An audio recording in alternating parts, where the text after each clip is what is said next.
in the building. Get in the building. Get in. Let's go. Let's go. Let's go.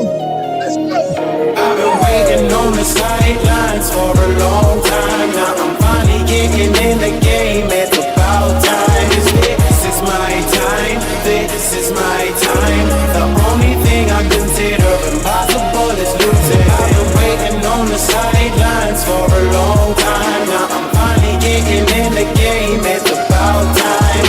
This is my time. This is my time. The only thing I consider impossible is losing.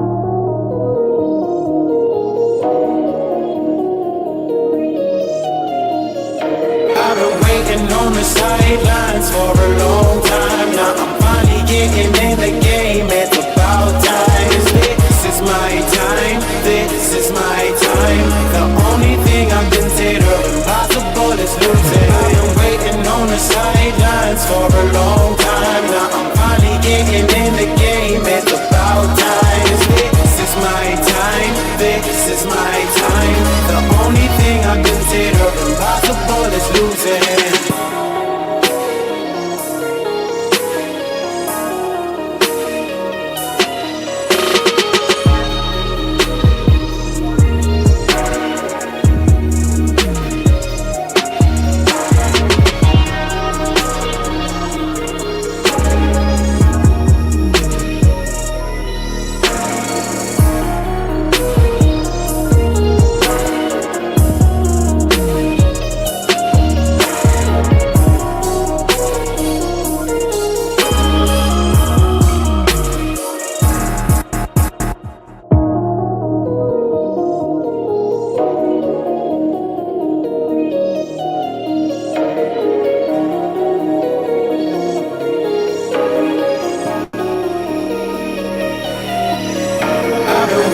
On the sidelines for a long time. Now I'm finally getting in the game. It's about time. This is my time. This is my time. The only thing I consider impossible is losing. I've been waiting on the sidelines for a long time. Now I'm finally getting in the game. It's about time. This is my time.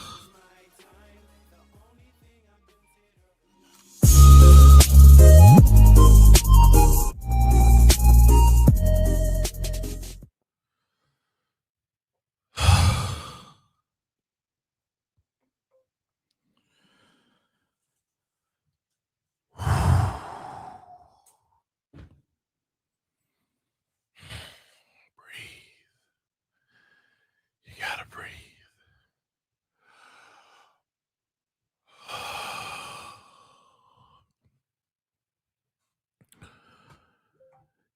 It's been a long day without you, my friend.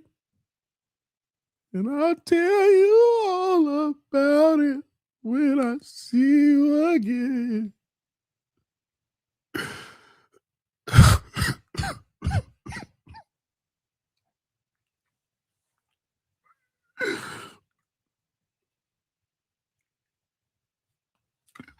It's the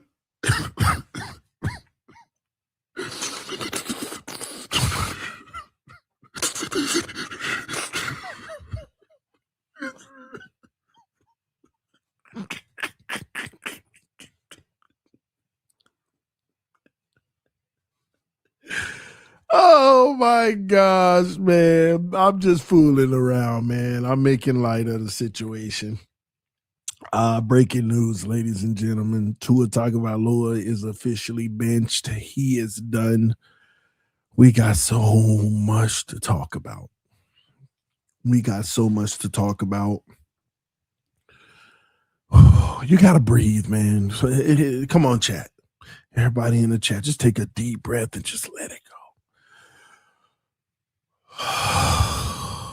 6 years. 6 years. For this day, we're in the, 6 years ago, we knew this day would come. 6 years, man. And ladies and gentlemen, before I get started, welcome to TD PHINS TALK, home of the real Miami Dolphin fans. Make sure you hit that like button on your way in the building. Let your friends and family members know about the channel. In the last 2 days, we added 200 subscribers. So if you are new to this channel, subscribe right now because we got a lot to talk about. We're about to get into it. We got some answers for our future, some things you can feel very confident about.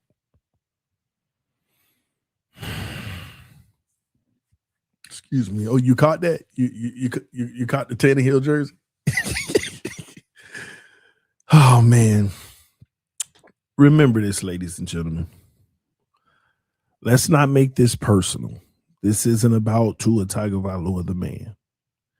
This is about Tua Tagovailoa, the player, and the Miami Dolphins as an organization that continue to abuse us and do us wrong as fans.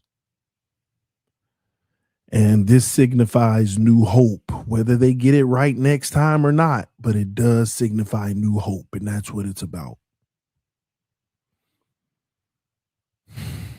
And that's all it's about.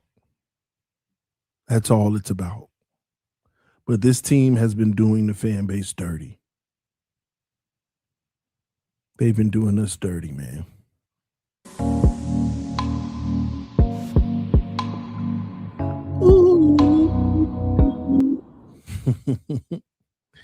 They've been doing us dirty, man.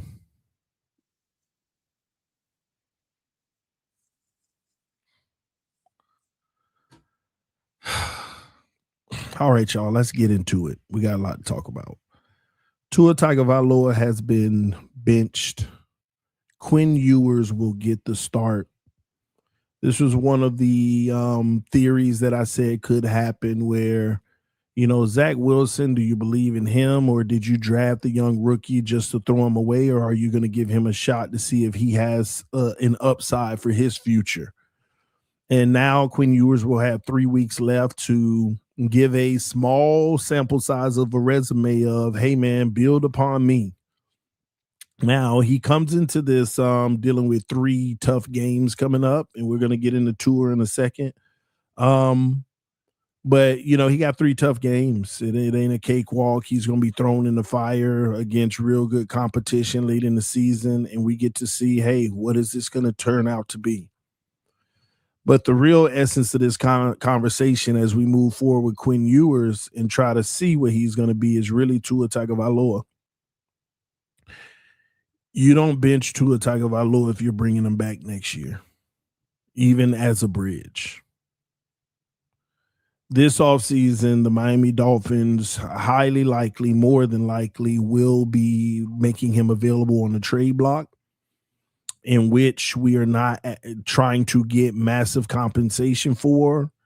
We're really just trying to work with the team and see how we can minimize the impact of the dollar amount, which at the end of the day, the Dolphins are stuck with $99 million anyway.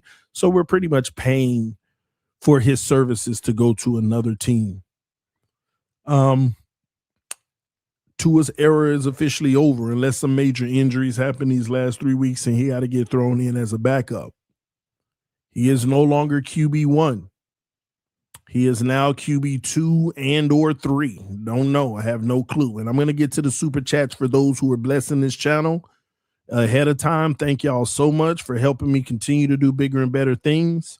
I've been putting these super chats to the side because I'm trying to get that ultimate computer that's going to help me make our production and our shows 10 times better. So all those who are dropping super chats and cash apps, thank y'all. And all you members, all the Patreon members, salute to each and every one of you all. But here we are, ladies and gentlemen. When we look forward here today with Tua Tagovailoa, we come to realize he's not a franchise quarterback. Now, many would lead you to believe that the injuries have caught up to Tua Tagovailoa, and that's the reason why he has regressed. There is some truth to that, ladies and gentlemen. And we're speaking in final conclusions now. There's no more like, could this or could that. Here's what we know. Tua Tagovailoa came into this league as a average to above average quarterback. He struggled early, did some basic level things to show that, hey, man, I'm not a bum. And he also showed early in his career that he's not ironclad when it came to his mental stability as far as being able to be, I would say, harshly coached, because it was harsh. But this is the NFL. All of these people making excuses, yeah, but you don't talk to people like that. That was just disrespect from Flores and all this and that. Hey, cry me a river. This is the NFL. You hear all that profanity on the field. You hear all that back and forth. You hear our sideline and Aaron Rodgers, how they talk to each other. This is the essence of a locker room. And that served to be mind-breaking for him. He couldn't stand the test of tough coaching. And we had a lot of people who capped and demonized a coach who had a tough approach, that other players that are really great players said they respected that kind of coaching because it was always honest. So he showed he didn't have the mental strength from the get-go. What he also showed early on is that he was not an actual leader in the locker room. He is a go-along, get-along guy. And over the last 3 years, they have been trying to help him improve his leadership. And this is what I was saying to people months ago, but, I had some people kick back on me. I even had some military personnel hit me up and say, no, you can teach leadership. I understand that you can teach leadership, but you also have to recognize it's being taught, which means he didn't have it to begin with, which means that in the process of teaching it in the military, among the ranks, you have to respect that. In the NFL, you don't. If you're learning how to be a leader on the spot, the real dogs and the leaders see that. You're a puppy to them. Oh, yeah, he's our leader. They go along, get along.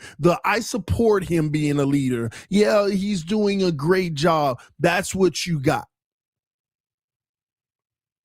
So his mental toughness, his leadership, and his dog mentality were the major things that were absent of Tua Tagovailoa since the day we drafted him.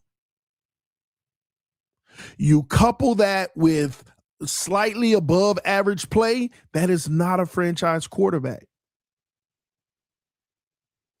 And then when things got hot, things got a little scarce in Miami, what did the team do? They went and bought him. They purchased a facade. They purchased the image. They purchased a depiction of a franchise quarterback. They went and got Tyreek Hill, who was underutilized, ladies and gentlemen. Think about having one of the fastest players in the entire NFL not really be the ultimate deep ball threat. Maybe once or twice we throw a 45-yard comeback. He's already 60 yards down the field, got to slow down and come back to it. Tyreek should have put up historic numbers with how many times you saw him beating his guy by 5 feet, but end up having to come back and catch the football. You purchased this image of a franchise quarterback. Raheem Mostert, Devin Achane, running the ball, putting up a combined 2,500 rushing yards in a season, putting up 70 on Denver. Teams worried about the run and the pass, and you got wide open middle of the field. Life is going great. Tua's great. And here I am, the lone guy out here saying, hey, that's a completion, but terrible ball placement. Hey, that's a big 45-yard gain, but he never even looked when he threw that ball. Lucky for him, the defense wasn't on top of it. Here I am showing all of these areas when things were at their best of why you should still be concerned long term. And that's when I lost the most people, and the most people turned on anything I had to say, because things were looking great. Tua had reached another level that had him in a quote-unquote MVP level of play. And the entire time I continue to tell people they purchased that facade. With Tyreek Hill, Teron Armstead, Bradley Chubb, you add a Connor Williams, you added, what's his name?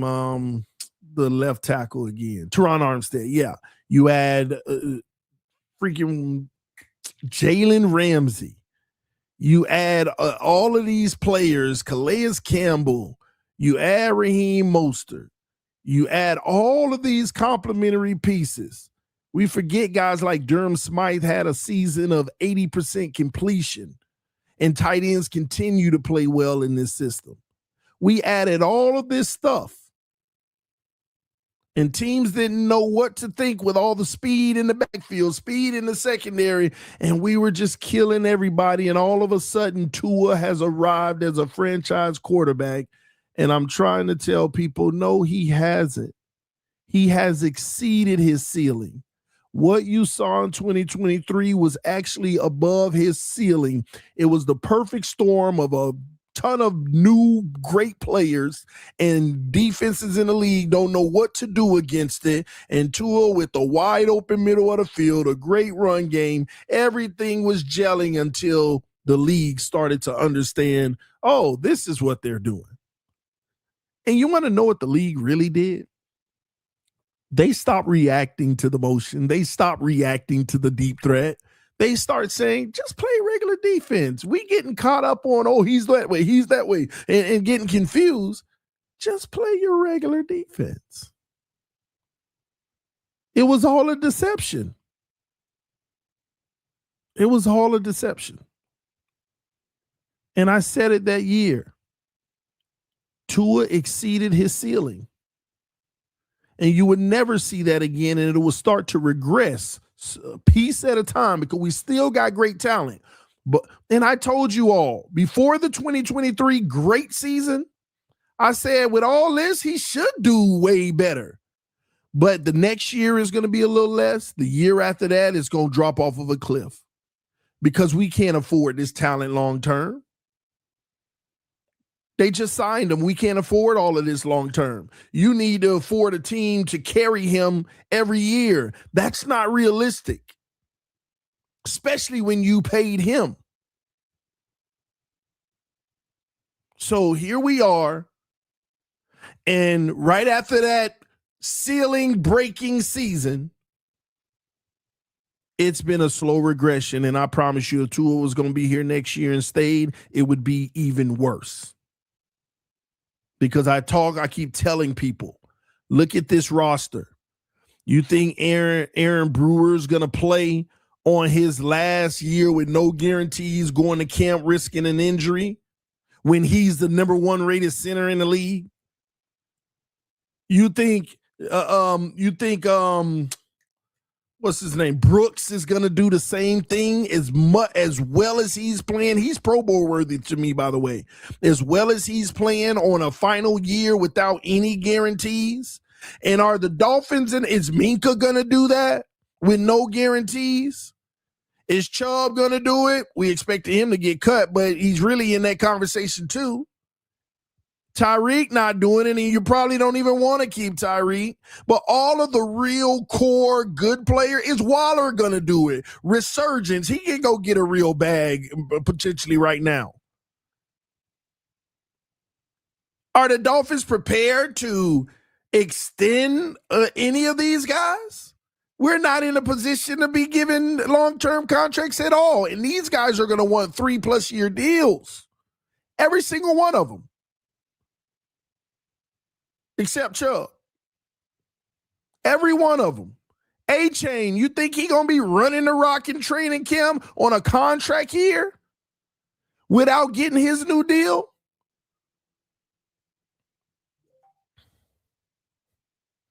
The next GM got a nasty headache on his head because he got seven players. I mean, what, you want to keep Austin Jackson? He's going to be due some new money. The new GM has, I'm telling you, the new GM has so many things that's already on his table and he don't know it yet, or unless it's Kelly. And the Dolphins aren't prepared to be giving all of these guys 3-year deals whenever we're about to rebuild. Like I said with Zach Sealer. You see, it all comes full circle. Please, y'all, start listening to me.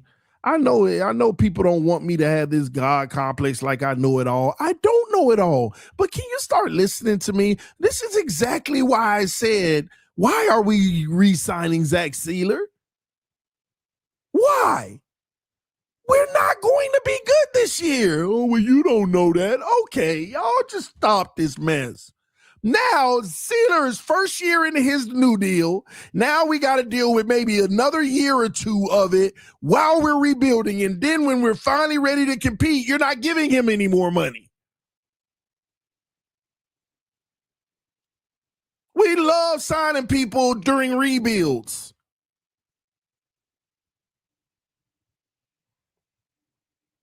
Stop. Purge it all. Go get draft picks for everybody.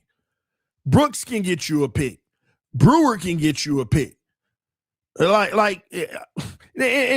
back up for a second, because it's some of these guys that I would keep. Actually, it ain't many at all. Maybe Brewer might be the only one, to be quite honest with you. Brewer, because I feel like he's still young enough to have another 7+ years of good, and you can ride with him, especially in a position, a unit that you need stability in the O-line. You need stability in the O-line. Sealer has heart. No denying that. And this is what I'm trying to tell you. I don't want heart for 3 years while we rebuilding. What good is the heart? Flip that heart to a 3rd round for a pick. Flip it to something. I don't need that heart when I'm rebuilding for the next few years. Patrick Paul, too. I'm not talking about Patrick Paul because he's already under contract and young. There's no, 3 years from now, we'll have to worry about his money, but that's when we'll be ready to compete. Give him his money. It is what it is. That's what you should be preparing for. Those young guys that might need to get paid 2, 3, 4 years from now.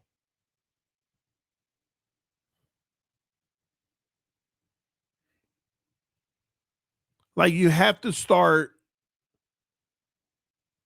talking about the team from a long-term standpoint, because in the NFL, you have to have a system the organization has to operate within where they're prepared for not just the present, but the future as well.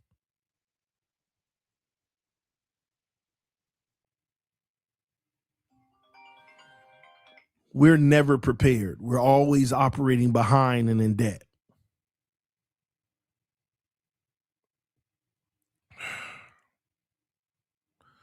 TD, I'd rather keep Brooks than Brewer. Hard to find a good middle linebacker nowadays. Again, is he going to be a good middle linebacker in 4 years? He's playing out of his mind right now. I would take 3 more years of that. But what is this team going to be for the next 2 to 3 years? Stop talking about how good they are now. talk about how good they are going to be in 2029. How good is Brooks going to be in 2029 when he's a little older, banged up because he plays the most physical position? Linebackers are kind of like one of the most physical positions in football. You see them hits he laying? You don't think those are impacting him too? Don't be fooled. Don't be fooled. All them amazing hits he's making, they're wearing on him. He's a soldier. He's going to fight anyway. But how long can you hold up?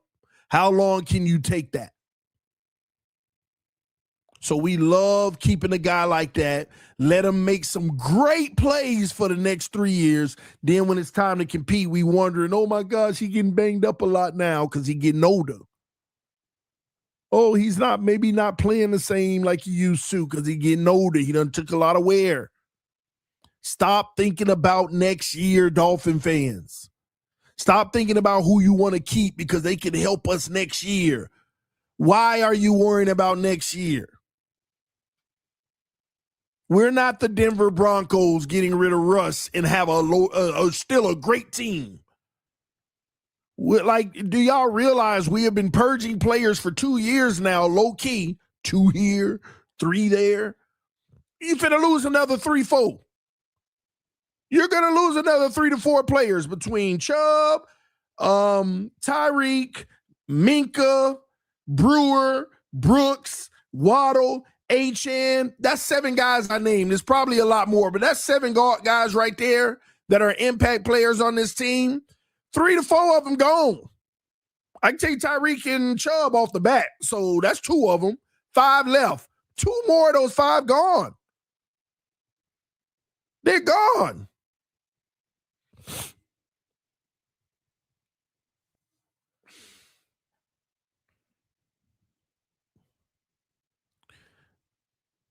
One of the main reasons you got to stop thinking about how we can flip this around real quick and be competing in a year or 2 right away is because if we get a good GM or we keep Kelly and he is a good GM, he don't want nothing from this era remaining, because you want to know what breeds through that locker room from this era? Too many guys who have seen the passive version of Mike McDaniel and the quote unquote more assertive version. It's too late.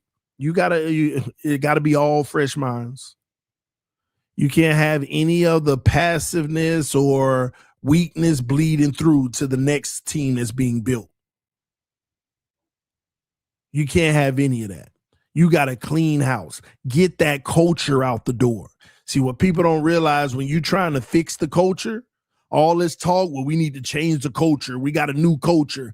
No, because culture is like a disease.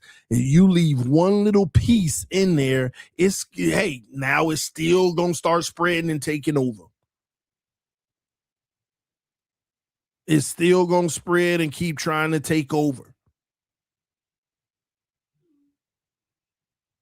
You cannot allow it to remain in the building, not an ounce of it. That's why I'm telling y'all, everything must go unless they have a mental toughness that that waves them. Like Patrick Paul, he's like a stone. Don't even look like he involved, nor does he care about any of the minutia of all this crap. I'm just going out there to do my job. That's who you keep. You find those guys on the roster that's good and worth it.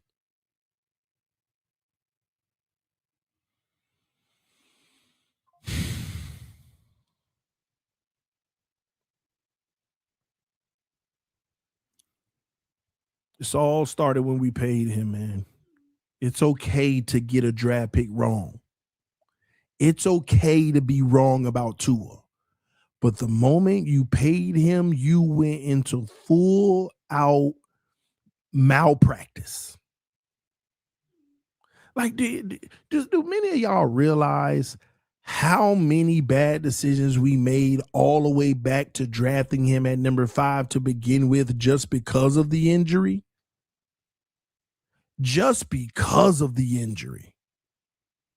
To draft him at 5 was already malpractice.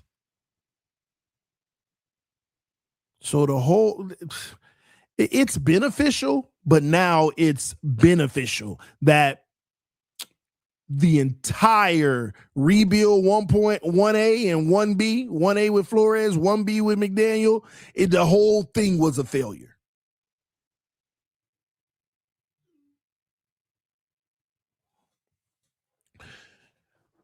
And someone said this day will go down in history. But will it go down the right way? And what I mean by that is you can't forget what got us here, ladies and gentlemen. Real Dolphin fans, I'm talking to you. Never forget what got us here. I am trying to shift the whole narrative within the fan base. Let's not be delusional fans anymore until they give us something to be delusional about. Don't be delusional until they give us something to graciously be delusional about.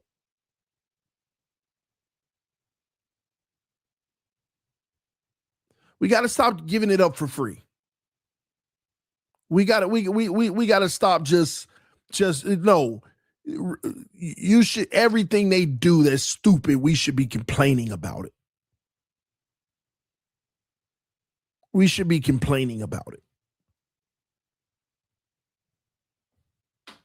Because I don't know about y'all, but is it the goal for all of us as fans to one day see this team accomplish the ultimate goal of winning a Lombardi trophy? See, part of the problem within our fan base is that they've beat us so much into acceptable submission that we just want a playoff win.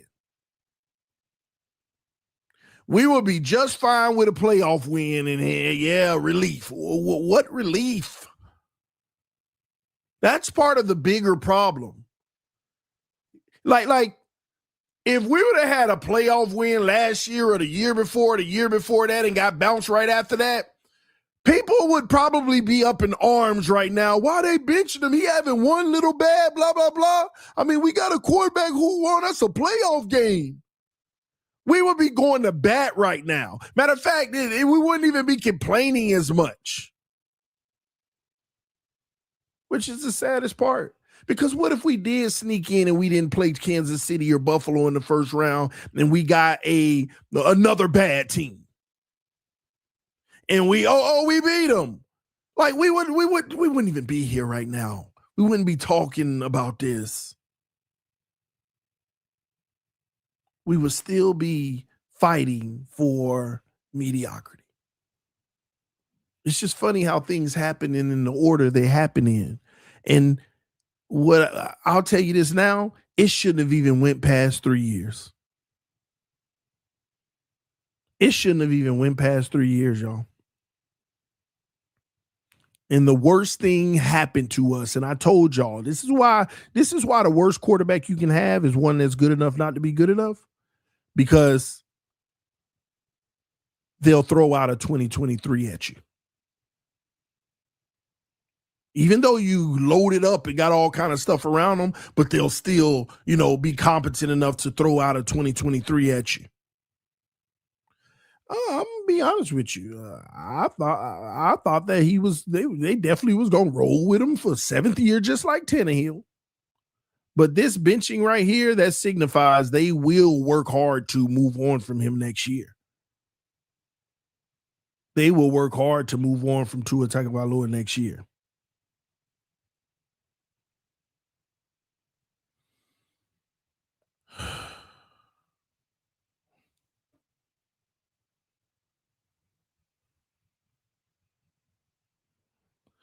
Tyreek Hill, I see it. He has posted his reaction on Tua being benched.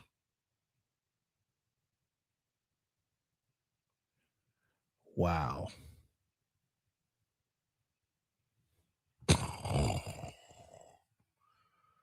Tyreek Hill posted a peace sign with two gentlemen in the post in a GIF, and one of them disappeared. Wow. Y'all got to see. I don't know if y'all can see this.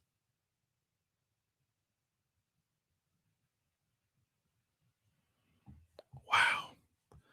I told y'all, when Tyreek gone, he going to start humming like a bird. He going to tell you everything you want to know. And I'm going to be front row for it. And y'all going to see how much capping was taking place.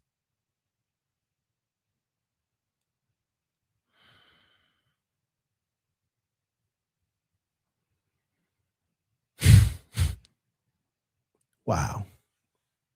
It took all that for us to get to this point. Y'all make sure you hit that like button. Make sure you subscribe to the channel right now, because a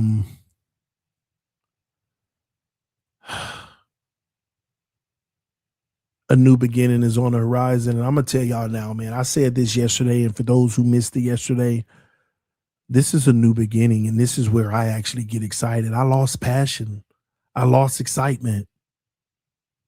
I mean, if you've been on rocking with this channel for the 7+ years we've been going now, man, look at the version of me the first few years and look at the version of me now. It ain't because I lost love for the team, but I said this, and this is so profound, and I want some of y'all to really think about this and give me some grace and think about my mentality.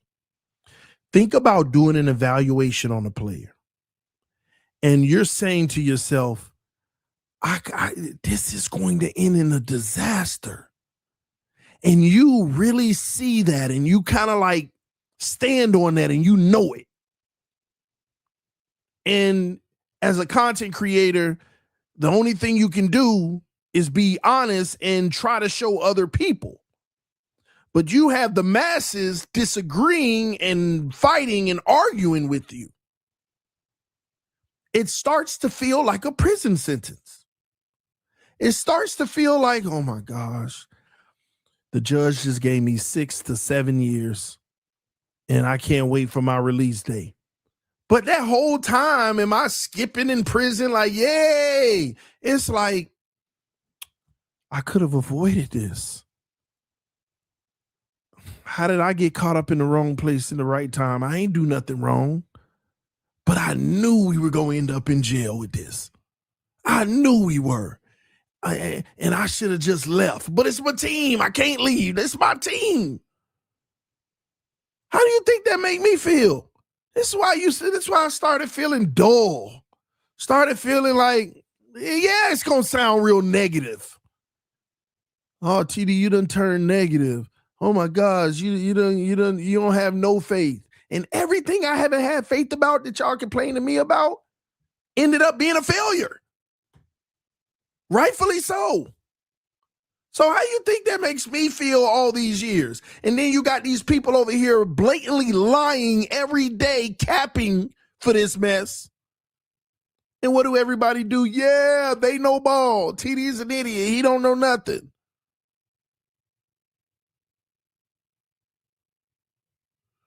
Don't be a quitter, TD. I never quit because I'm here. But that don't mean in the process, it don't make you like, man, gosh, man, I'm doing something wrong because I can't get people to see what I see. I got a lot of people to see what I see, but I can't get it. It took this for y'all to see this. It took all of this for y'all to see this. You know the shame of it all? If Tua was playing a little better, do y'all realize it still wouldn't have been good enough? If Tua didn't have 15, 16 picks and he had 9 right now, we would be like, oh, that's respectable. But it would have just been more depression because now y'all still don't have a reason to see it.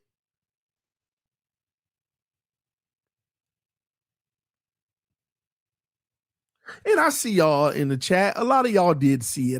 That's why you've been here a long time. That's why they say only the people that follow TD are Tua haters. No, a lot of y'all just, man, I saw what you've been saying the whole time.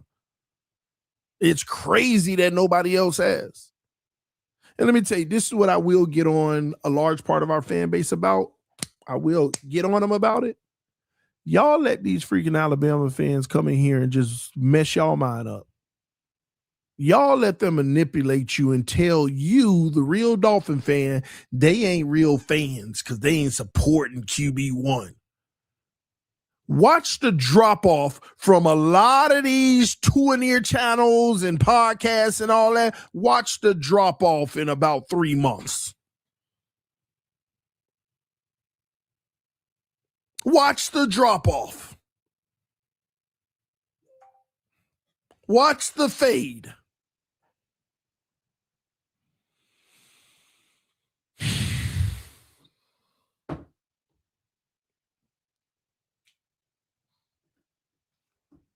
Some of them watching me right now on this stream, just sitting back like, man, I just hope you get picked up with another team and get another opportunity.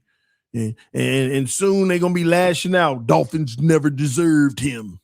I'm glad for Tua getting out of this terrible organization. They all going to start flipping. These same people that act like they were actual real Dolphin fans. I'm done with this team. No, you never were with this team. You were with one guy. You were with one guy.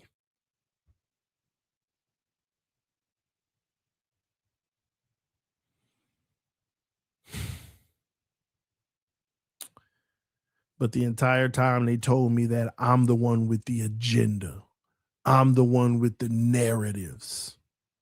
And I ain't gonna lie, it's kind of frustrating because they smear your character, making it seem like I hate this man Tua. I can't, like, I'm making it get too personal against Tua, everything. I don't know the man to hate on him. I'm not gonna hate on that man. I'm not jealous of his life or anything. I'm blessed. He may be $200 million blessed, but I'm blessed. I'm good. I don't have any reason to hate on Tua Tagovailoa ever. Now, I hate him as the quarterback of my team. Yeah, I've hated it. But as a person, I actually like Tua as the man. You just see the innocence of wanting to live a right life, and I commend that. I don't ever want to hear Tua involved in the scandal. I want him to be exactly who he is, because that's a blueprint of how someone should conduct themselves on a typical basis within society. He's a good guy, man. He really is. Family man, has kids, raising his family, putting his faith on the line, all of that.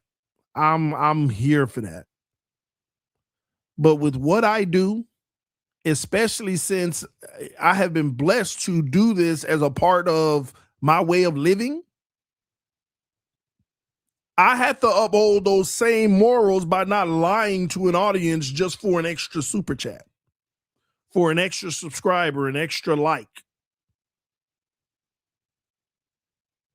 I have to uphold my own integrity and not lie and cap. When players come into the NFL, they know that they are going to be subject to massive scrutiny about any and everything they do. This ain't personal. That's how this works now. He is a great guy, but as a football player, he's just good. And I have never felt like good is good enough. Anything's possible, but in today's NFL, man, it's darn near impossible.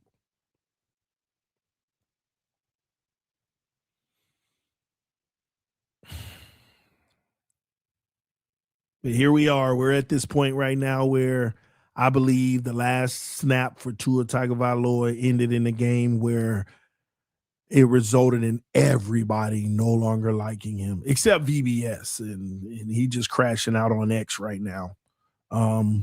So I'm just waiting to see which team he gonna follow Tua to moving forward. I don't know if y'all go say your goodbyes to VBS too, because he's probably leaving with him when he go, and that's what I'm talking about.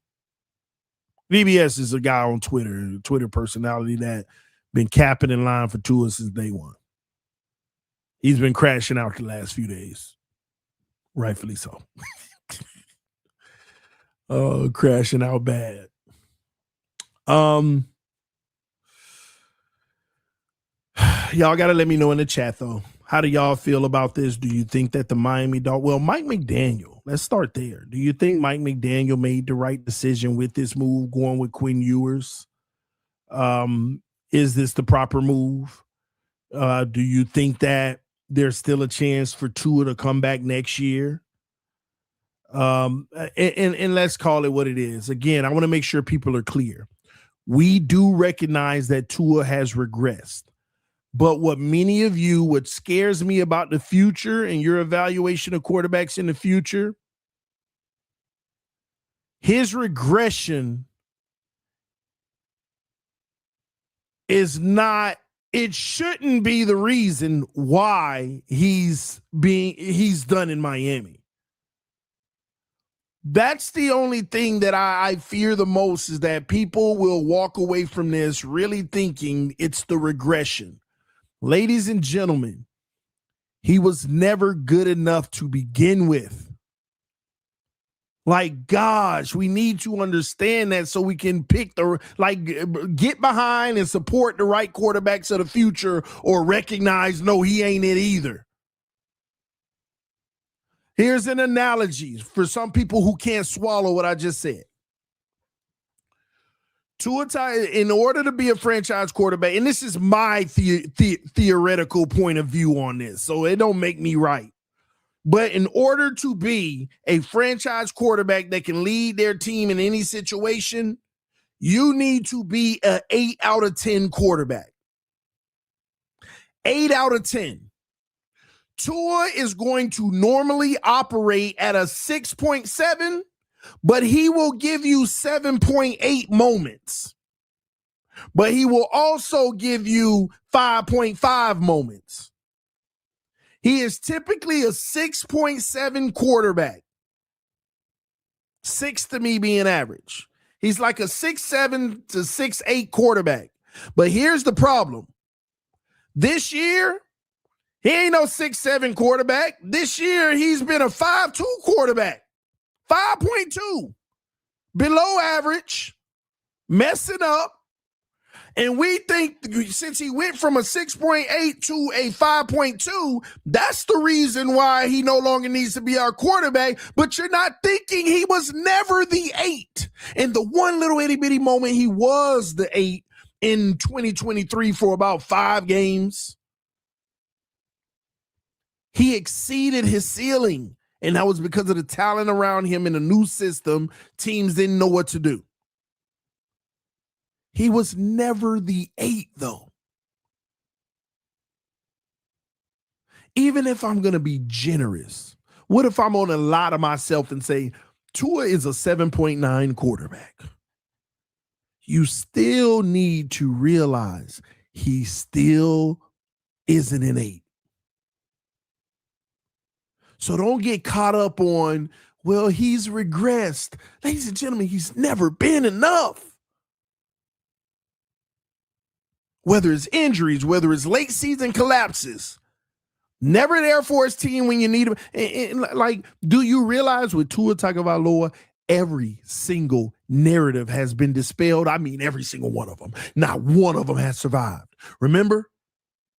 See, the last one just broke because the O-line's playing well, the run game's well, the defense was playing well, and he's still killing his team. Because the whole narrative was, he ain't got an O-line, he ain't got a defense, he needs the run game. Remember, it was, well, it ain't his fault, he got hurt. If he would have finished this season, he would have balled. Then the very next season, he actually played the whole year and bombed out at the end.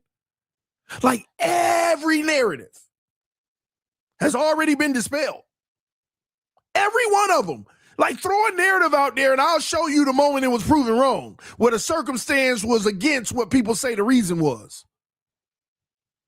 Oh, it was injuries. What the injuries had to do with early in the season when everybody was helping and you was still losing to all the good teams. That's why y'all got to realize this year was no different.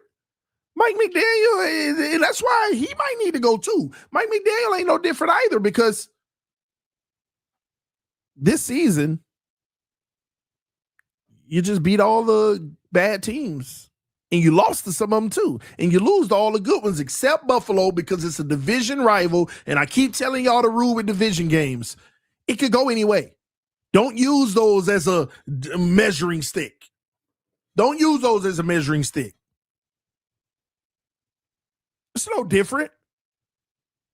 This is why we go on a win streak and everybody start believing again. Then I said 3 weeks ago, let's pump the brakes. We will find out in the last 4 weeks. Y'all chill. Dang, boy, I came to you hoping you could finally be positive and you still negative.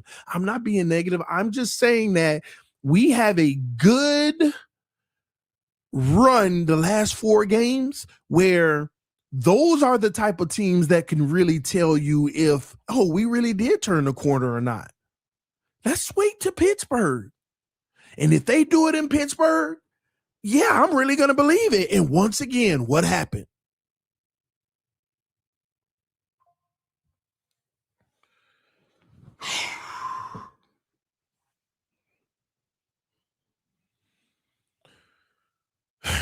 All I'm doing is regurgitating stuff I've been saying for 5, 6, 7. I've been saying since the beginning. I know some of y'all sick of that mess too. Haven't I been like, how do you make real content when you got to keep on reminding people what it is? And they're like, yeah, you just a hater. Yeah, you just a hater. Okay, I see what you're saying there, but that was just this. You know, like, I feel like I've been on repeat and people still fight against it. Like, and I'm going to be honest, I don't even know how to feel right now because I don't see people arguing or disagreeing. I don't see nobody. I don't even know how to feel. Is this what it's supposed to feel like at the end when you were right all this time? This ain't like, yay. People like, take your victory lap, TD. It's still a loser lap. It's still a loser lap.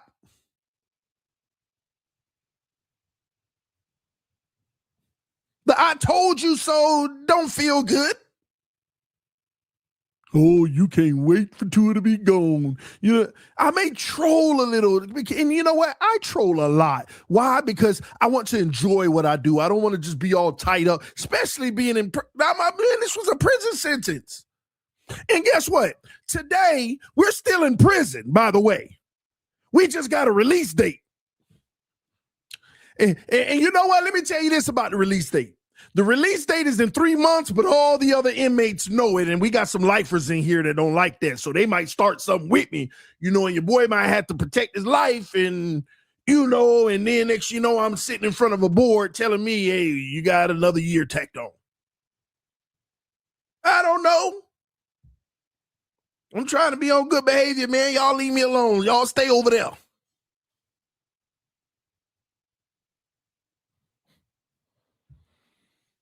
I'm trying to get up out of this mess. I done had to sit in it for 6 years knowing it was going to be mess from day one. I'm ready to get out of this mess. We ain't out the woods yet. This is just a very strong sign that we almost done. That's all this is.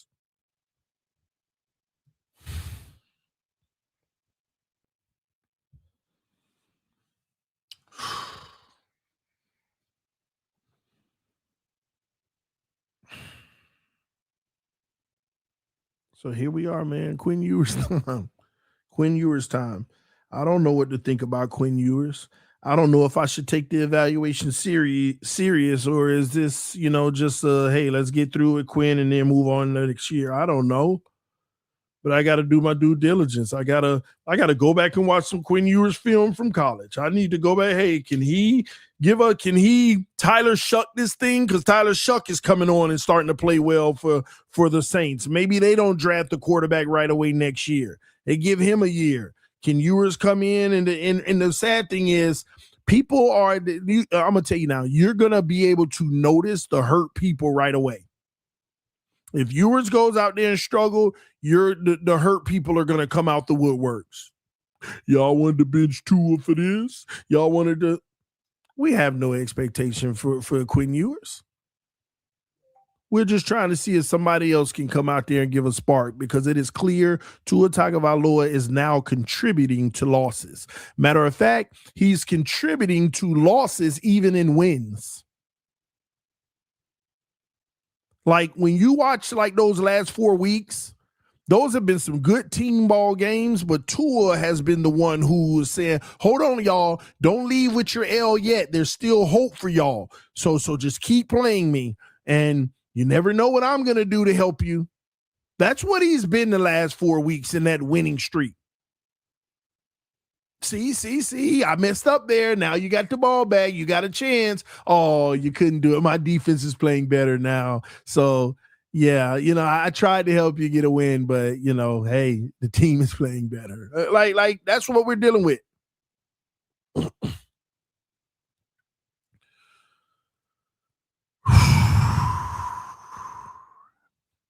Ask me which direction the Dolphins are going. I have no clue. I don't know if we trade for a quarterback. I don't know if we draft a quarterback. I have no clue. But what I do know, the Miami Dolphins going to have to eat this Tua money one way or another. He's due $54 million guaranteed next year, $99 million dead money if cut. Let me tell y'all what's funny about that too.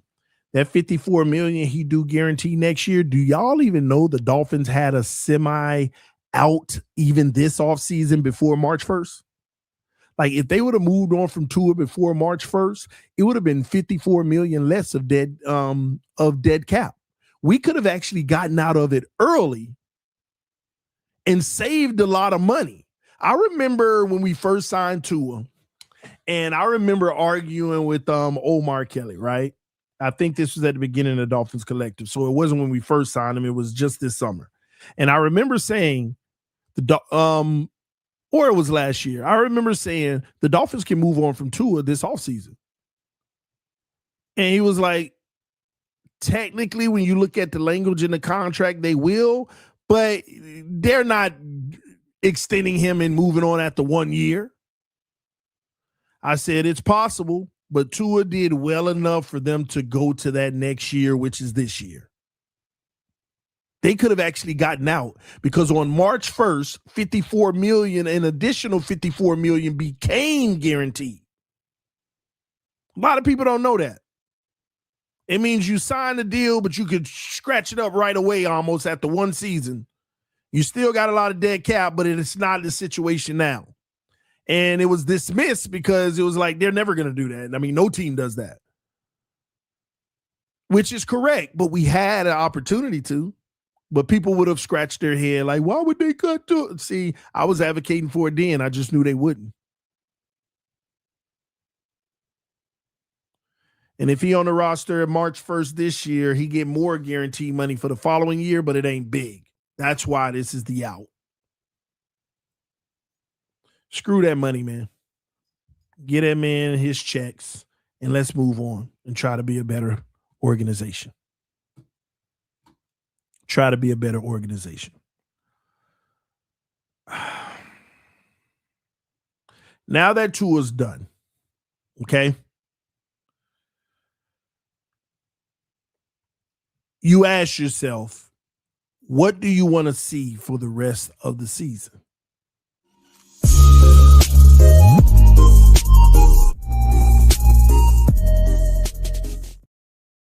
Tua's done now.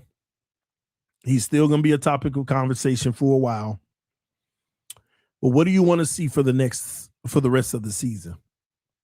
What I want to see is the Miami Dolphins go out there and compete with the young guys.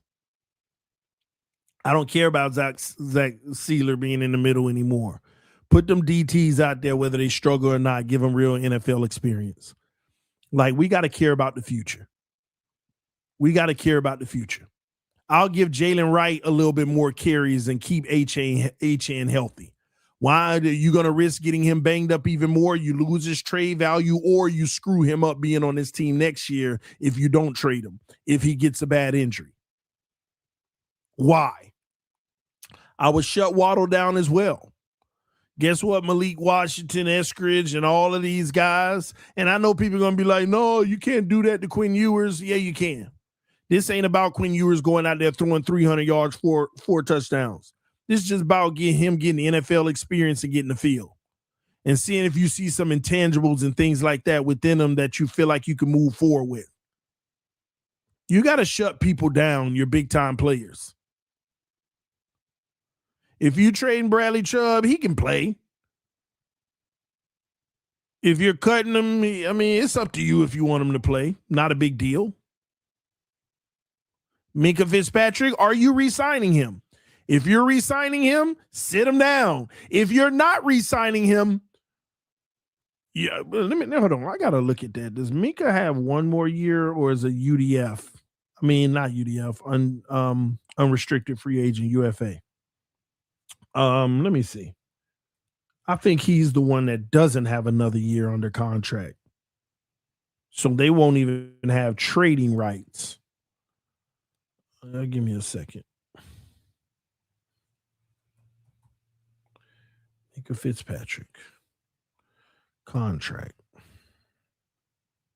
Y'all bear with me, and I'm going to get to these super chats. Again, I'm humbled by those who bless this channel on a regular basis with super chats, helping us continue to keep the lights on. We appreciate you, man.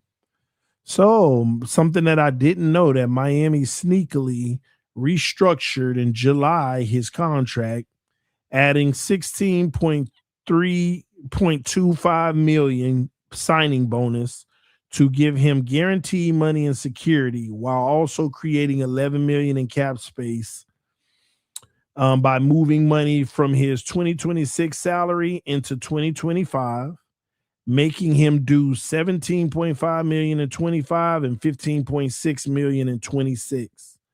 So he is under contract next year, but now, once again, no guarantees. No guarantees. He has a $13 million dead cap, but most of the guaranteed money has already been paid because you converted it into a signing bonus. And he has 3 voidable years. So do you want to pay Minkah Fitzpatrick $19 million a year? Or are you going to trade him because he has value? All of these things matter. And if you're going to trade him, potentially sit him down now. Ladies and gentlemen, nobody needs to be on this team that's an impact player with trade value. Sit them all down. Sit them all down. And in the offseason, unload this entire team with players that are under 4 years. I mean, over 4 years in the league. Get your young core.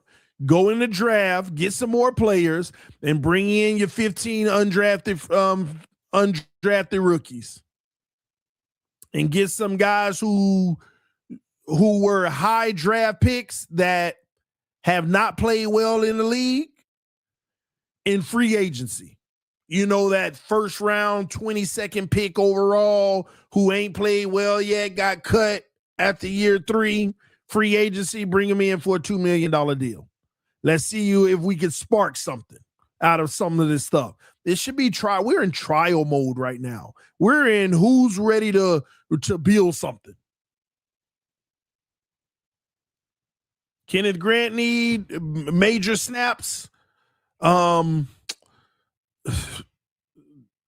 thing with Jordan Phillips. Jalen Wright, let him cook. Him and Ollie. Ollie's still young.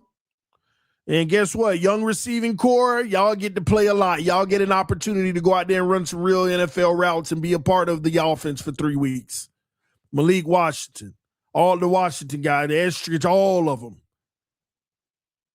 Nick Westbrook and King, all of those guys, go out there and run some routes, play football. Tight ends are young. They should be primary. Yeah, man. Put these young guys on the field. Put these young guys on the field. Nothing but the young guys. Because in a moment like this, with nothing around you, If you put all the young guys on the field, you start to see who's shining over the rest of them. Any of these guys in here making a spark, any of these guys out here, doing their thing, that's what you look for. Oh, look at him. Look at him. Look at him. All right. That's what you're looking for. That's the future. That's what you should be expecting for the rest of the season. What can we expect from Quinn Ewers? Be quite honest with you, probably struggle early. Lucky him, his first opponent's the Bengals. I think they might be shutting Joe Burrow down too, but I don't know. We'll see. But it might be the Bengals. And you go out there and you keep getting better and learn from any mistakes you make. That's what you expect from Quinn Ewers. Shock us. Hey, go win the game. Have a few flashes. Make some plays. Extend some plays. Make some throws. I don't know what's going to happen, but I hope he plays well, obviously. You got this bad defense with the Bengals. And I think Joe Burrow will play. So it's going to be a good competition. You ask the defense to come out and make some plays, run game to get on their job, and go make a few throws. And last but not least, what you should be expecting for these next last 3 games, you want to know who needs to show brilliance. There's one person that better show some brilliance in these last 3 weeks. And that's Mike McDaniel. Mike McDaniel better show some brilliance in these last 3 weeks. Figure this out. Don't forget, your job is still on the line. Your job is still on the line.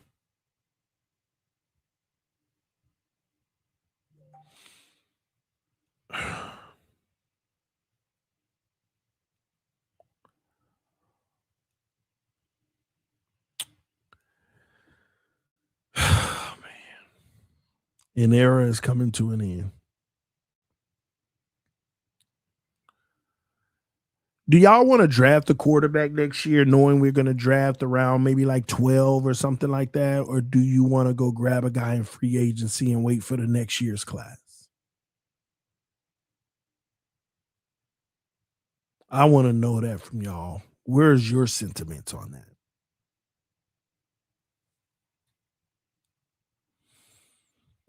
One more thing that I want to hit real quick. Does Mike McDaniel deserve to stay?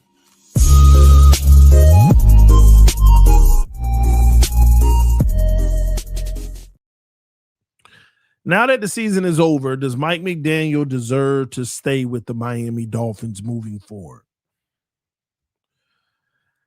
I've been thinking long and hard about this. This is something that's been bothering and weighing on me because I'm trying to figure out, what is the best move? I got to be honest with y'all. Mike got to go. I don't care anymore. Mike got to go. I understand Mike McDaniel having Tua's back. I understand Mike McDaniel was brought in to fix Tua, and many people thought that he did. I understand. And some people would say he succeeded. But one thing I can't get past is the fact that, no, it's not one thing. It's like 5 things I can't get past, but here's one of them. You were the number 1 ally on giving Tua that contract to begin with. It's one thing to come in and fix them. Okay. But I expect you to at least be honest with the general manager. And you like McDaniel knew he was dealing with a limited guy, but there's no room for saying what he's not good at when what you came in and put on the table, everything looked good. It made it look good.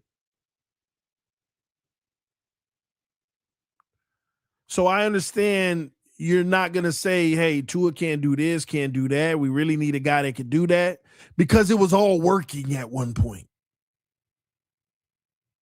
And you had this cocky bravado about yourself, like, yeah, it's just what I do, without saying it.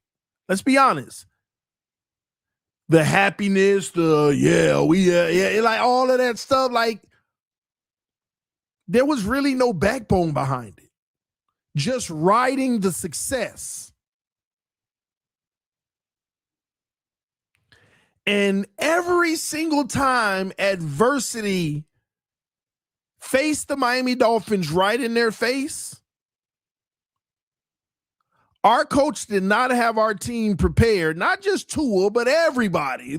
Our coach never has our team prepared in the adverse moments, in the tough, when the rubber meets the road, when it gets gritty. He has never had this team prepared for success.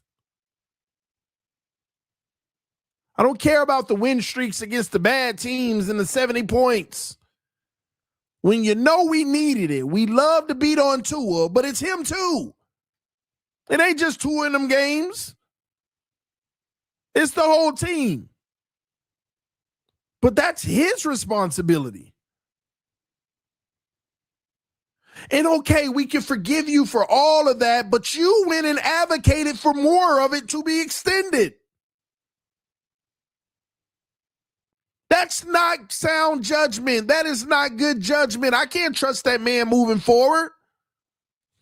Especially if he picks a quarterback. He's going to ride 10 times harder if it's a fraud, because the next one he is tied to.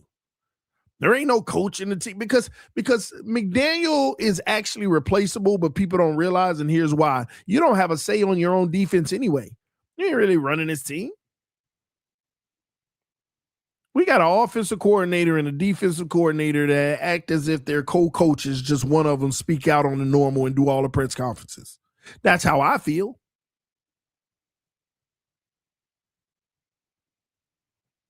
He has failed too many times. Too many times. Not having, and I'm not talking about a left guard just being garbage. I'm not talking about Tua just being garbage. What about even in the big games when Tua playing bad? He also has to deal with penalties, like ridiculous penalties that this team has forever gotten under him in the big moments. The lack of discipline in the big moments. The only time we look good is when we're front running. Anything from behind, it is a rare. It's like seeing Santa, where we bounce out of it. Y'all better go pay attention to Omar Kelly's article recently. Do y'all know that in so many words, McDaniel kind of admitted we can't run a 2-minute offense? We're not prepared to run a 2-minute offense. That's why they were so lackluster in the fourth quarter with 8 minutes left and did a touchdown drive, leaving 3 minutes left, down 3 possessions.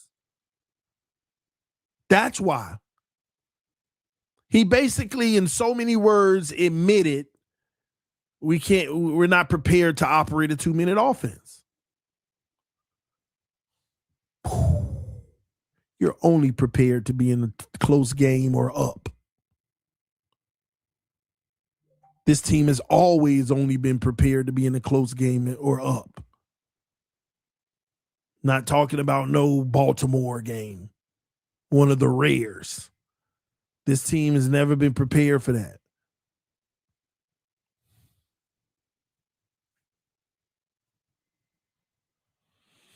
You don't think our D coordinator as the new head guy? No. I'm going to say something that's controversial. Many of y'all going to disagree, but once again, hear me out. And this one's going to slap many of y'all in the face because a lot of y'all are under the wrong impression. Anthony Weaver ain't did nothing either. Anthony Weaver hasn't done nothing either. This defense been garbage last year. The defense started the season this year extra garbage.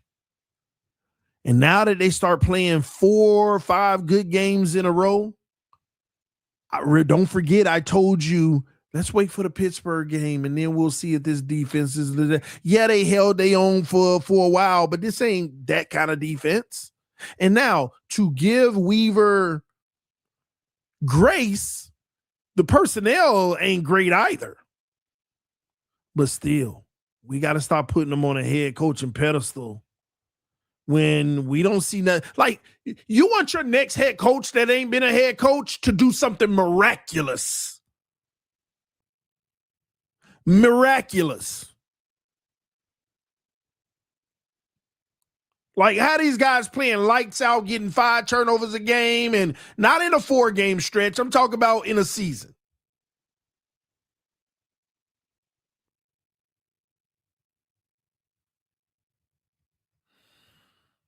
But that's not forget early in the season. I mean, here's your argument. Everybody, even though we defended the defense because you knew they were going to only hold but so long because the personnel. But remember, early in the season, everybody was saying it's the defense fault. It's the defense fault. Don't forget that. See, and this is what I keep on trying to stress to you all.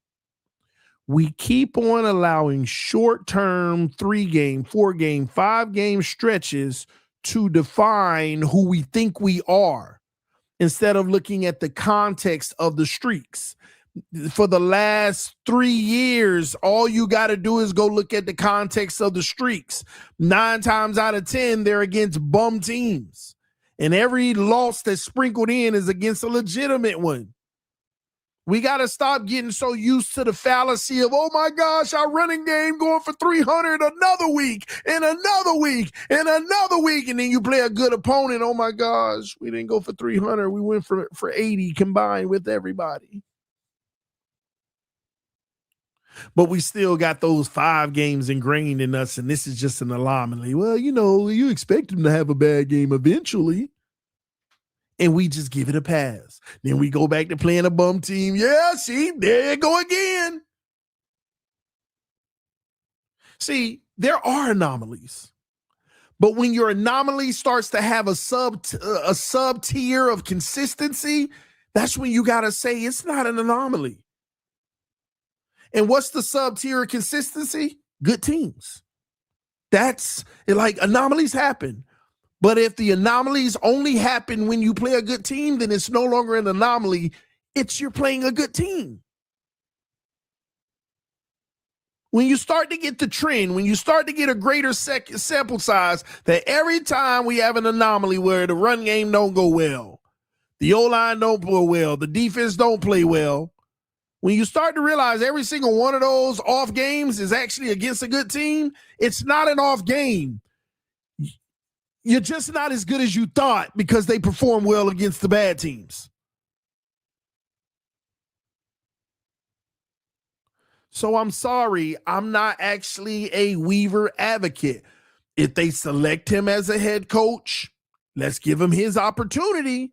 But come on, man, there's going to be candidates that they're going to be defensive coordinators and offensive coordinators out here that have actually taken a worrisome unit and made them top 5 or top 10 this year. There's some guys out here doing that. You want to look at them. You want to ask yourself, why? How did they do it? How did they take this unit and do this? Those guys are the ones that should be up for a head coaching job. You can't sit here and tell me Weaver is a better coach than Flores. From a resume standpoint, you can't.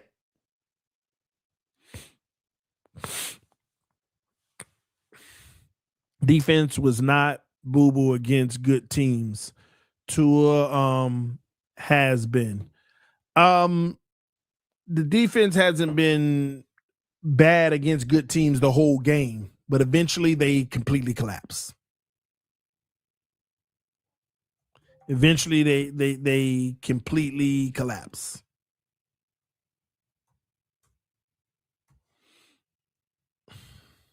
Just go look at it.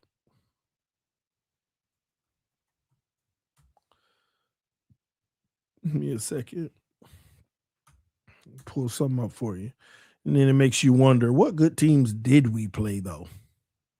What good teams did we play that were good this year? Week 1, the Colts, we gave up 33 points. Offense was garbage, but we gave up 33. Week 2, Patriots, good team, we gave up 33 again. We gave the very next week, we gave up 31. Listen to me. The defense started out garbage. Now, they may have had a good first half, and you wanted the offense to do more, and they didn't. And then later in the game, defense collapsed. It is what it is. People are going to want you to finish the game. You got to finish it strong. I just don't blame them for the loss, but it's still not impressed by Anthony Weaver.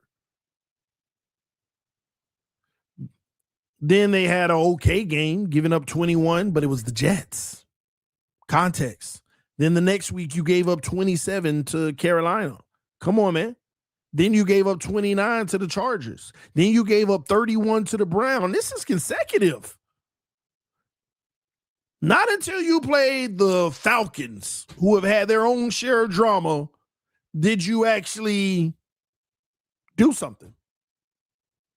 And right after that, Baltimore put BTA, 28 points. Now, I know all of it ain't on the defense. The offense set them up in some bad situations too. But yeah, man, we just got to be honest. Weaver ain't showed me nothing to be, just like McDaniel hasn't shown me anything. It's so funny, man. You know what I've learned in this, in content creation and media now? Like, y'all hear me and hear me well. Here's what I've learned. Probably 90% of the industry are straight frauds. Like, I'm being honest, in my opinion. 90% of the media industry, content creation industry is straight fraudulent. Like, here's my proof. I want you to think about the last 4 weeks. McDaniel goes from being nerd boy. McDaniel goes from being nerd boy to look at how he's reinvented this offense. This isn't anything short of genius. No real analysis. Look at how he's reinvented the offense. No real analysis. We even had people, the extra lineman. Where was that extra lineman on Monday? The extra blockers and the zone blocking. He's reinvented. No, we just playing bad teams like this same run game wasn't reinvented. We were running the rock in 23 like this. We were running the rock in 24 like this when you play bad teams. But since it was so bad and all of a sudden we leaning on the run game again and you're playing bad teams, all of a sudden, look at the reinvention of the defense. Look at the reinvention of the run game. This is why McDaniel's worth keeping. Move on from Tua.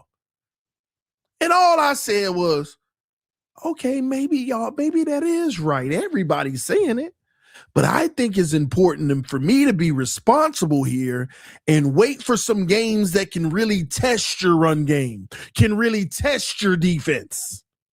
And our last 4 games, all 4 of them do that. All 4 of them. And in the very first one that we played, we already know, yeah. And I don't want to hear HN was banged up. Stop. No.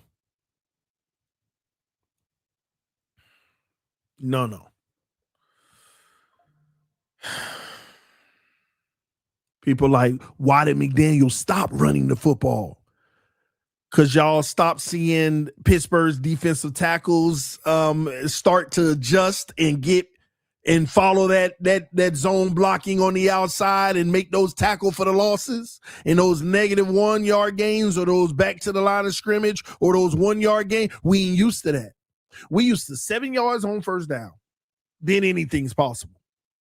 But then the game starts shifting. Because we start running the ball solid, not great like usual, but solid. But then them defensive tackles for Pittsburgh got active. And y'all forget that little stretch where we kept on getting stuffed. So, yeah, you're going to go away from it because it ain't there no more. They are ready for you to put Tua in a 3rd and long situation. So I get why McDaniel didn't run as much anymore. They made that adjustment. Pittsburgh ain't been a good run deal, but if that's all you worried about, you can be a better run defensive team. If you ain't worrying about your quarterback throwing the ball.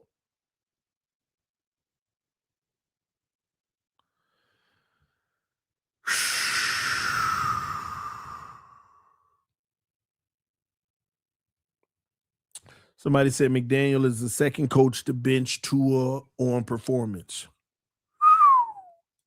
No truer words have been said. That's powerful when you really think about it. And I told y'all, Tua gonna get a lot of people fired. I told y'all that. I told y'all that Tua was gonna get a lot of people fired. Flores and Greer gone, where it all began. The beginning is gone, where it all began. It was all good a week ago. Now McDaniel gonna try to distance himself and try to give himself a greater chance not to be fired, doing the noble thing. You're playing bad. Because let me tell y'all something. Did you hear McDaniel say, I got to do whatever's going to give the team the best chance to win? Let's be honest. We're hopeful for Quinn Ewers and Zach and all of that, but Tua still gives you the best chance to win. I mean, we don't know what Ewers can go bring to the table. We don't know what Zach, you know what I mean? So he's getting benched and Mike is distancing himself. I did the hard thing. Now people are going to start to have the sentiment for Mike. Now let him pick his quarterback. That's going to be the new narrative.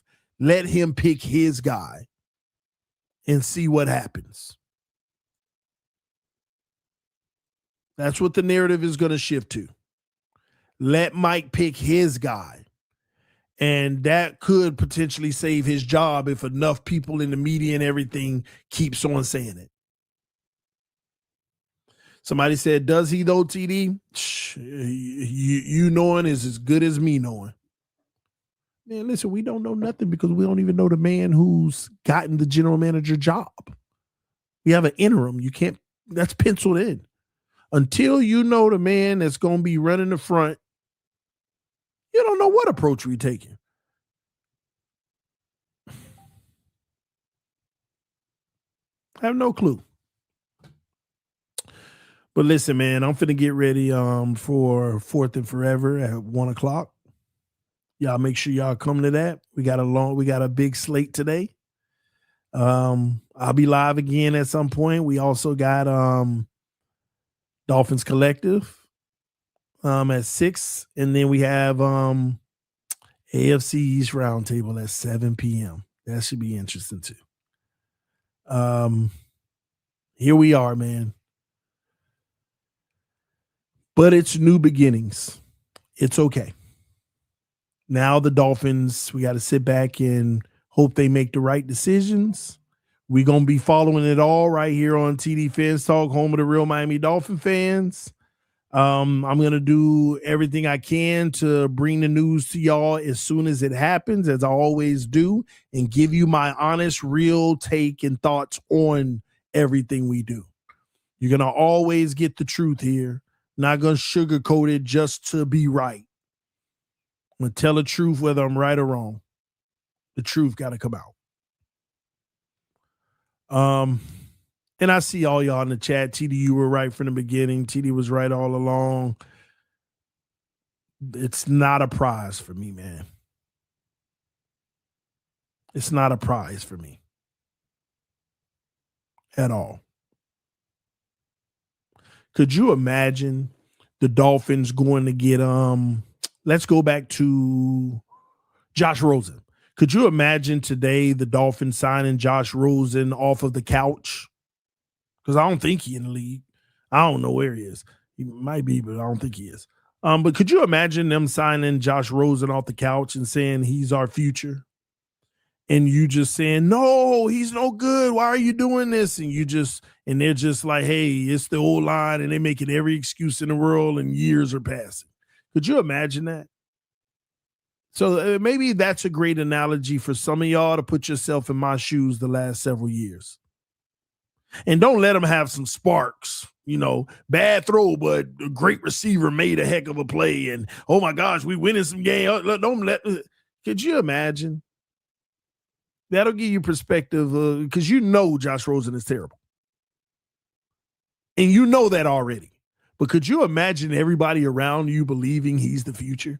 Could you imagine that? Everybody around is just like, man, it's not him, man. They got to fix the O-line. Yeah, he is. That's all I'm asking you to do. That's where I'm coming from. But you know what? We are coming upon the end of an era, and I'm so excited about the future.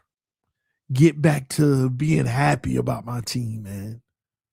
That's what I'm ready for, to get back to being happy about my team. Optimistic a little bit more, New beginnings brings fresh optimism. But once you kill my optimism, I know what you are what you are. But I'm excited about our future. And now we got to go find our guy to run it all. And that's what I'm looking forward to. Who is that general manager? We're going to start talking about candidates and everything. So for those who really want to understand the team, who really want to understand the game and how our organization operates and get in the, like this channel, I like to think that we're in the front office for the simple reason that we evaluate everything like a front office should. We talk about all the possibilities, contingencies, everything, what they should do, where they messed up. We do all of that. So if you really want to get in tune with your team and not just come out here and every little free agent we sign tell you why they're going to be the next Hall of Famer, but have honest analysis and really understand the roster, make sure you subscribe to the channel right now. Because it's probably going to be one of the most exciting off seasons, seeing how we want to formulate the future and judging it. That's what we do. Judge it. And then we put the receipts in the filing cabinet and we just look back and say, where were we right? Where were we wrong? Not to one up anyone, but to understand the game better.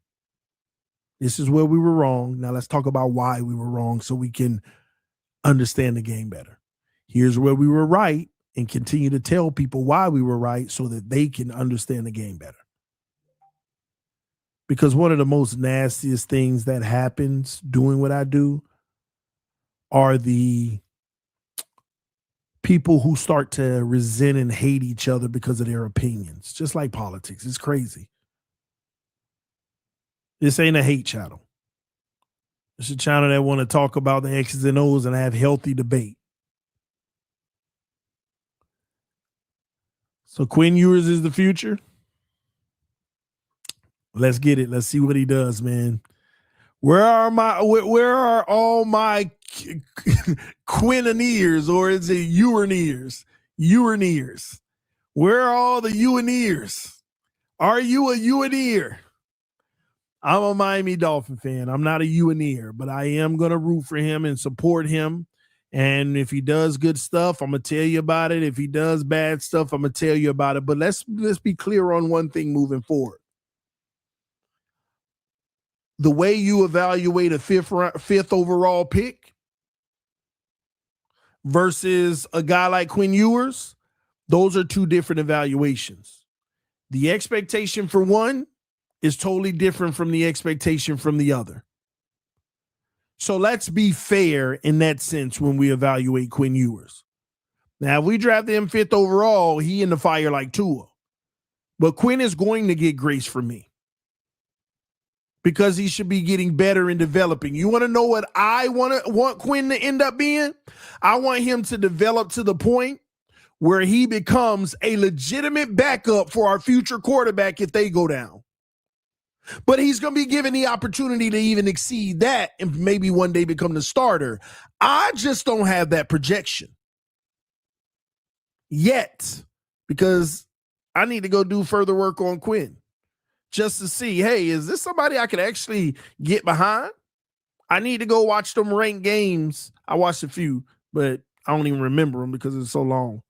And he's been irrelevant. So I got to go back and remember what I saw on film. Because I want to know if he's a legitimate chance or I should just have my expectations of him being a great backup for the future. Because you also need one of those people. Did we not learn that? You need a good backup. So that should be the ceiling that we have for him right now. It could change when I go look at the film.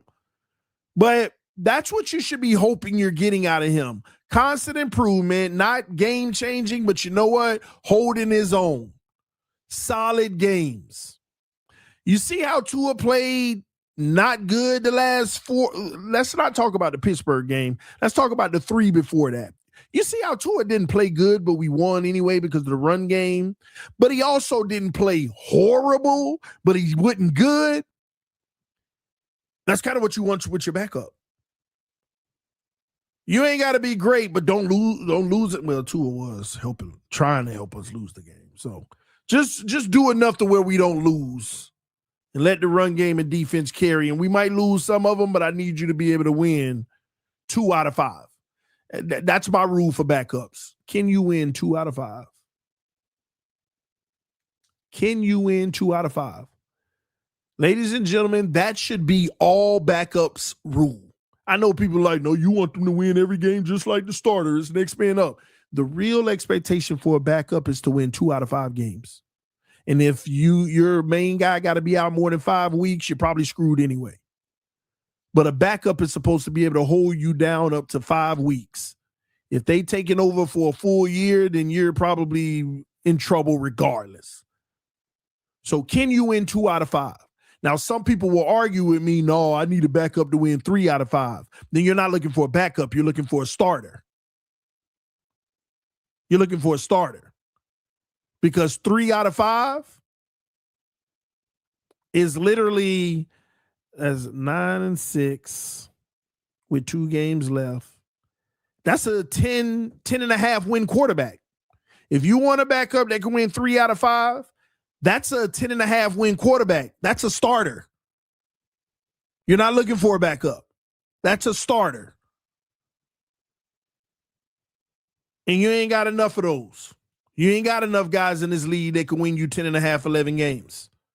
There ain't even enough starters that can do that. So again, the rule for backups, 2 out of 5. So here we are with 3 games left. He got to win 1. He got to win 1. He's not going to get the 5 games to level it out. You got to win 1 and at least have another good half. like I'm just saying, that's what you want from a backup. Now you win 2 out of 3. Hey, are you auditioning to try to say, hey, put your name in the hat of, I could be a starter in this league? That's what it's about, man. So that's what I'm looking forward to with Quinn Ewers. 2 out of 5, 2 in this lab, win a game. Because this system ain't made for you. They're not finna change up the whole playbook right now for you. They're going to put 1 to 2 little package installs. Then they're going to pull another 5 packages that they already run and say, you got to operate these 5, but we're going to have these 2 packages for what you do well instead of 10 packages for what you do well. That's all he going to get. And next week, they're going to add a package to give him 3 that he does well and take 1 or 2 away. And then the last week, they'll add another one. So they'll add more on his plate. But remember, he's going to be working with a limited deck in this game. So if the run game ain't going off, we're probably going to be struggling.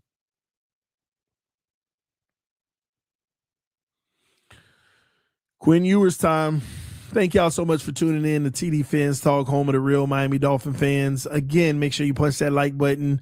Let me read these super chats because we got a lot of them. God bless y'all for blessing this channel. Again, I can't say it enough. Those who donate to the channel, thank you, because it goes a long way. And what I've learned over the years is, man, you got to keep up with equipment. You got to do all this stuff. And I don't sit here and say, can y'all send me some money? No, y'all do it. And y'all always send enough to where I can say, okay, I can get this light now. Okay, I can get another stand because the old one broke. It's been 7 years. I'm still on some of the equipment, but y'all help me be able to keep up. And like I said, the last thing I'm going to grab that computer with all the RAM that it needs, because that's obviously because I'm supposed to be operating out of a different system that can have crazy graphics, sound, and everything. But I realized the computer I have the RAM, it needs more. So I'm just gonna give me a new computer. So I'm almost close to my goal, but I always do things in stages and work towards something. So again, those who bless this channel, thank you as always. Y'all help me do what I do. Y'all help me live a dream. I'm gonna be honest with y'all. Y'all help me live a dream. You know, something I love. I told y'all this in the past. I used to be in corporate America, upper management. And although it was cool, I was great at what I did. I'd be on the work floor just literally debating sports with people all day. And people say you do what you love, you never work a day in your life. Now this is work. But I enjoy my work. And thanks to you all, enjoying the work that I do continues to allow me to enjoy my work. So I'm just blessed, and I thank God every day for each and every one of you. Some of y'all like, man, I wish I could donate, and I can. I get those messages all the time. When you hit that like button, you are donating. When you're subscribing, you are donating. When you're telling people about the channel, you're already donating. That's what makes the community. That's why we've been strong. Through all the hate and all the bashing and attacks I've gotten, the core people who rock with me, man, y'all have been strong with me since you started. And I appreciate it because, you know, I've gone to different platforms just to hear, because I'm a fan too. I want to hear what other people got to say. And it's just amazing, man. I hear people in chats and on streams, and I'm like, man, they used to be a regular on my show. They used to love the show. And then when the Tua stuff happened, I ain't seen them in probably 3 years or 2 years. So you're going to lose people because one day you're going to say something that they totally disagree with. And you might be wrong. I might be wrong. But I appreciate the people who down with me, whether I'm right or wrong, because one thing you can count on, if I'm wrong, I'm going to say it. I ain't going to make an excuse for it. I ain't see that coming. I was wrong about this, just like Tua. Believe it or not, I was wrong about Tua. I told y'all this man is an average quarterback, above average at best, but he became a good quarterback. And people thought it was a little sly punch when I said, but good ain't good enough. That's true too. He actually had good moments. When he's at his best, he can hold the position down, but he's still not a franchise quarterback. So I was wrong in that sense. I didn't even think he had 2023 in him. I was wrong, but he did. I didn't even think he can get to Tannehill's level, but he did. And people debate and argue if he exceeded it. I don't think so, but that's fine. So I'm not going to be right about everything. But what I will say is we have a family over here. I rock with y'all. Y'all rock with me. My family is appreciative of all y'all do. And we just love y'all, man. And I love football. So thank y'all for allowing me to do this. All right, let's get into it. Jason said, yes. Ha, ha, ha. I cried 2 in ears. Yeah, listen, I don't, it ain't even that. Like, I don't need to poke fun at people. But if you poking fun at people, and you can, people gonna be like, oh, see, y'all can't take the high road. Man, these people, nope.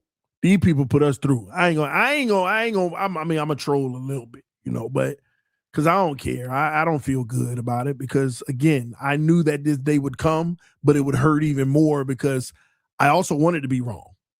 Because if I were wrong, we're in a great place. But I was right, and it sucks. Now, these people put us through stuff, though. We ain't retaliating against them, but we can let them know. we can let them know. Okay? Because these people, boy, they went to great lengths. I mean, people would get AI and make nasty pictures of me, all kind of stuff. These people did they number. But anyway, let's go. It's about time. Yeah. I don't really read curse words usually. I try my best not to curse in life. Now, do TD curse? I might say something here and there, but I just try not to curse. So people be like, why he don't read? I don't read. I try not to read curse words and stuff. We also got a lot of young people that watch the channel as well. And then people who just don't like cursing. And I don't like it either, even though I may say something here or there in my life, but I try my best not to. Because I want to use words that I could replace them with because everybody can understand. Doing what I do, I don't curse like that because I don't alienate people that don't want that around them. And I think that's fair. You want to make sure that you're trying your best to conduct yourself in a way where all audiences can receive you. So that's just why I don't. For people who wonder why I don't read the super chats verbatim, because sometimes they throw some stuff in there. All right. Omar kicking rocks now, trying to make excuses, man. Omar rode for the quarterback. And you know what I think it is with Omar, and I'm not saying this just because we work together, but I think Omar is a guy who can get grace in the sense of like he doesn't need to own being right or wrong. He just believed Tua has something in him that he hadn't seen yet. And y'all got to also understand, don't think for one moment, Omar might be a bigger troll than me. Don't think like everything he say ain't just throwing it out there to stir. Like, come on, man. Come on. Y'all got to know what's what too, you know? And he may deep down really have hope, but deep down he also know what time it is, okay? Watch Ewers have a great game and beat the Bengals. Don't we hope? Don't we hope? Like, that would be great. Please. TD, we've been vindicated. At what cost? At what cost? It's like the man who went to prison for murder for 40 years and then DNA evidence show it ain't him. And he's sitting in court and the judge say this terrible mistake by the state. And you are now a free man. Like he's supposed to be happy. Like you can't even give me $1 million. The little $1 million they be giving these people, they do that too. You can't even give me that. Hey, I ain't gonna be happy. Hey, like, man, not no telling what they went through in there. Man, that's how it is. So yeah, vindicated, but what that costs. See, and this is what people have been saying for years. If Tua leave or they move on from Tua, you're going to be celebrating and that's shameful. Y'all don't know me. Like, I keep telling y'all, I hope I am wrong. I hope I'm wrong. I don't feel good about it. Yeah, when I came on the show, I was singing and trolling. That's just, you got to laugh before you cry. Another failed quarterback. It's a sad day for Miami. It's a sad day for Dolphin fans. We got another quarterback that didn't work out. That's sad. Ryan Fitzpatrick, Cam Newton, or a draft pick. Them guys done, man. They done. Would have it rather been Zach Wilson? This is a bridge QB in my opinion, and Zach has a higher ceiling to me. I want to see Mike work with a mobile QB. We're going to talk about that in another stream. You might have a point, Coach.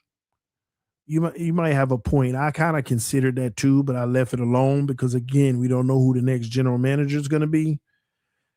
We're going to talk about that because that's a loaded subject. It could be Mike McDaniel playing chess too, because there'll be greater expectations for him to have Zach Wilson ready than there is Quinn Ewers, and this could be him taking the easy road out too. I'm just saying. But you own to something. That's interesting. I'm going to think about that one. TD, I can finally see the light at the end of the tunnel.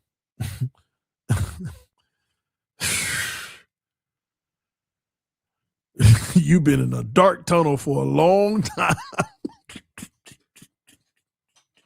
If you finally see the light at the end, boy, you've been in a dark hole for a long time. You have been blinded, but now you see. Man, oh man. Salute to you. Salute to you, because it's all about just finally seeing the light, I guess, you know? Tua had anchor arms in 22 through 24, excuse me, and now they popped. Let me bring something up. Dang, man, I ain't got no time. I got to get out of here soon. I'm gonna do it on another stream. It's a good thing I want to talk about Tua's regression physically. I'm gonna do a stream and I'm gonna show y'all why. People say the Houston game, right? I think this started 4 years ago, 4 to 5 years ago, 6 years ago. I'm going to do a stream and prove to y'all, at least show y'all why I believe he never really fully recovered from the college injury either. It was something that was a theory of me, and y'all remember EM Dolphin fan, early when he used to frequent the channel. We used to debate a lot. It was something behind the scenes that we always talked about with Tua, right? It was about his arm fading and not getting the thrust in his throw, because we noticed every year as the season went on, the arm started to fade a little more, like he ran out of juice. But then he kept getting hurt at the end for us to say, there we go again. Then he came back and played a full season and it started fading at the end again. But again, it ain't a consistent thing to actually call it. I think that's what it's been all along. And I'm giving it to y'all now, but I think that's what it's been all along. He's never really recovered from even college. I saw arm fading at the end of the season since the beginning. Like the whole movement in his power in his hips and everything. As the seasons went on every year, you saw more and more dud and misfires and no air under the ball throws. It was getting apparent as the season went on. Then the offseason, come back sharp, and it's starting to fade, but he got hurt to confirm it. Then he came back, starting to fade, it faded. There were a lot of picks and bad decisions. This is a bigger play. I don't think this is just because of the injuries during his NFL career. He might have always, he may have never truly fully recovered, because, and here's the icing on the cake and the cherry on top to maybe prove that. More proof last year, late in the season, 5 weeks left, mysterious hip injury, it just given out, and it's one of those things where it needs rest. Mystery injury where we can't explain it. This is what they came out with. They literally told us they can't explain it. There ain't no problem. It's just it's in its hip, but it's not reacting or doing what he's telling it. And it's one of those freak injuries where it just got to come back. He needed rest. Every year it fades. Every year it's faded, I'm telling you. And the only time it didn't is when he got hurt, but you saw small signs about to. I think this has been an ongoing thing for a long time, y'all. But again, it's a theory. All right, let's keep going. TD went 12 rounds with Omar Kelly and 2-9 and won by unanimous decision. Man, I listen, but for 5 years, I was throwing combinations. I was every hit he threw, every hit they threw, I blocked, and there was judges still calling it a hit. So I still took some blows. Why is no one talking about our inability to sack Rodgers with a fourth string left tackle, HN with 12 carries against a depleted D line? We killed ourselves. You can't kill yourself if you're helpless as a victim. We couldn't match up with Pittsburgh. I knew that. I knew. How many times did I tell y'all in the game, we're playing Pittsburgh football? All right, y'all think y'all can beat us at our game? Let's go. Run the football and defense. Let's see who lasts the longest. Look what they did. That's Pittsburgh football. They're not trying to throw for 400 yards and air it out. It's December. Defense and run the football, clock management, good punts, field position, sneak in, field goals, whatever. That's their football. That's Tomlin football. And that's what we've been playing the last few years, and it's only been successful against bad teams. You're not going to do that you're not going to play Tomlin's game better than him. This is why I kept telling y'all, every real Dolphin fan know exactly what's about to happen. But go Dolphins. Hopefully they shock us. We knew this. So, killing ourselves, we never had a shot. We never really had a shot. We're outmatched. We don't have enough going for ourselves to win a game like that. TD, I don't like people saying Ewers isn't that good. I feel they're being unfair. The kid has only played one quarter in the NFL. And mind you, in that quarter, he looked better than Tua did the entire game. Yeah, but there's a lot of that silent storm because people are hurt by who they want. So they're gonna dog Quinn Ewers until he shuts them up. And I don't know if he will. Maybe he does. Maybe he doesn't. But that's the name of the game. I mean, look at Shedeur Sanders last weekend. Terrible game. 3 picks, should have been 2. Jerry Jeudy is garbage. But not a good game from Shedeur. It ain't like people were open. They got all this film coming out about the terrible O-line, but Shedeur still got to own that regardless. But he's a rookie, so that's all they have. So it's going to be 1,000 pounds on top of him of negative, oh, he sucks, this and that. But I looked it up for a hater. I sent it to him. Josh Allen's had 3 games like that, worse than that in his career. Worse. Patrick Mahomes, I forgot how many he had, but he had around the same thing. Lamar Jackson got 6 of them. I went through, just go to Google. Type in great quarterbacks in this league and say, what is their worst game? All of them got 3, 4, 5, 6 games worse than what Shedeur just did. Patrick Mahomes last week, not this one that he just got hurt, but the one before that was even worse. 0 touchdowns, 3 interceptions, less yards than Shedeur. He threw for 150. Shedeur threw for 177. Worse completion percentage, worse rating, but nobody out here calling Patrick Mahomes, absolute garbage. It's because he's young and has no sample size to line it up with. Don't forget, Josh Allen was pretty bad when he started out in the NFL. He wasn't great. So they're going to do the same thing with Quinn Ewers. It's a part of the game because it's all they have.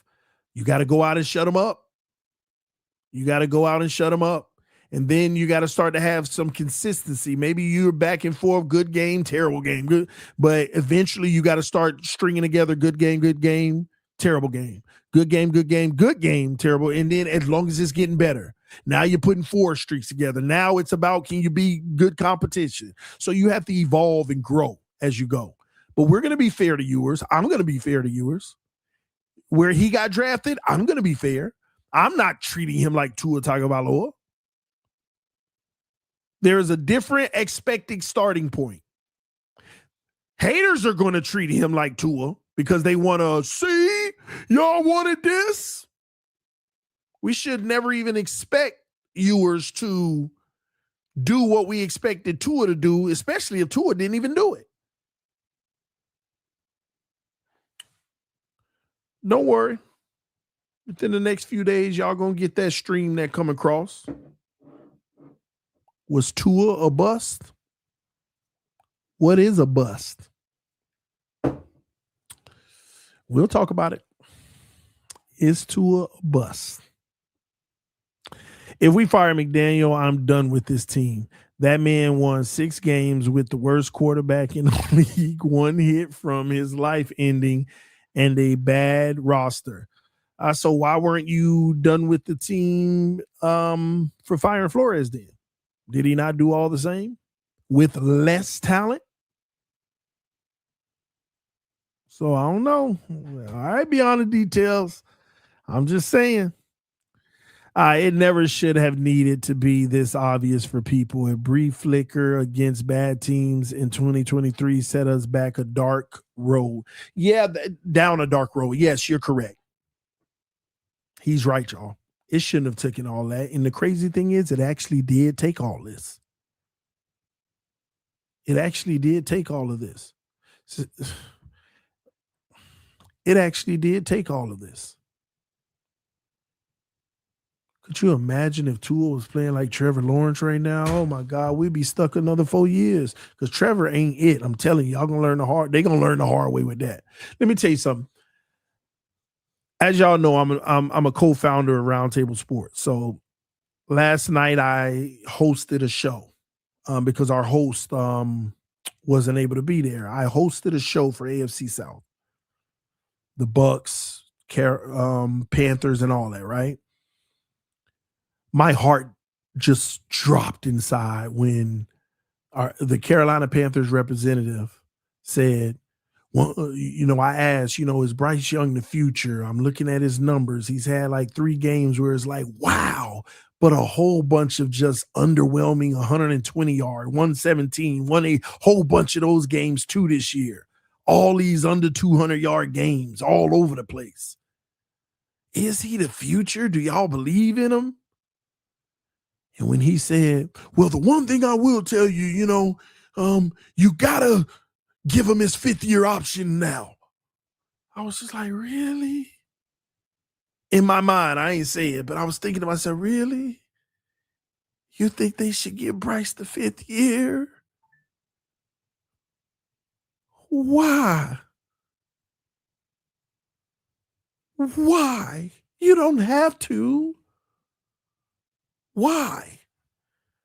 And it was just adamant. You mean nothing else is out there better? Wow. Y'all remember I told you need an 8 out of 10? These teams have gotten certain fan bases and franchises so beat up that, man, they cherish their 6.5s. They cherish a 7. Oh, my God, I ain't never letting you go. You ain't an 8, but I ain't never letting you go. Because I've had too many 4s and 5s. I've never let my 6.5 go. I was just like, wow. I get it, man. I get it. Anyway, let me speed read through these super chats. Y'all blessing the channel. Thank y'all. Because I got to get to 4th and forever.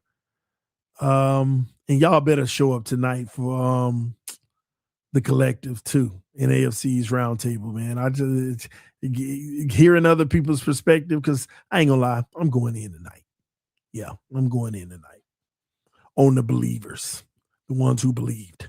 TD, don't feel bad. McDermott for the Bills is just like Tua, the reason no Super Bowl yet. I get it. But and they'll blind y'all because you're having success. But y'all talent is creating that success. I don't think it's your coach. But y'all actually in a bad situation. At least you can compete every year and have hope. So and go to AFC championships. So it's not as bad. At least the hope they give you is legitimate. You just fail every time. But being like a Trevor Lawrence, first or second round exit, or don't make the playoffs, or this and that, that's the worst. Admitting Tua ain't capable of hurry up sealed him. Yeah. Did McDaniel overachieve with Tua? Yeah, he did. And only he can prove that he didn't. That he can do it anytime. We'll find out. TD, people saying we should have gone hurry up against Pittsburgh. I think McDaniel didn't do it because Tua probably would have thrown a pick. That, and he can't remember. In a hurry up, you also got to call your own stuff too as a quarterback. You're supposed to know your hurry up. And this new receiving core, these guys, you know what? They probably ain't even been practicing the 2-minute. They've been working on installs week in and week out, and it's the same 2-minute from training camp. They probably ain't even practicing the different receivers and Tyreek not out there and all of that.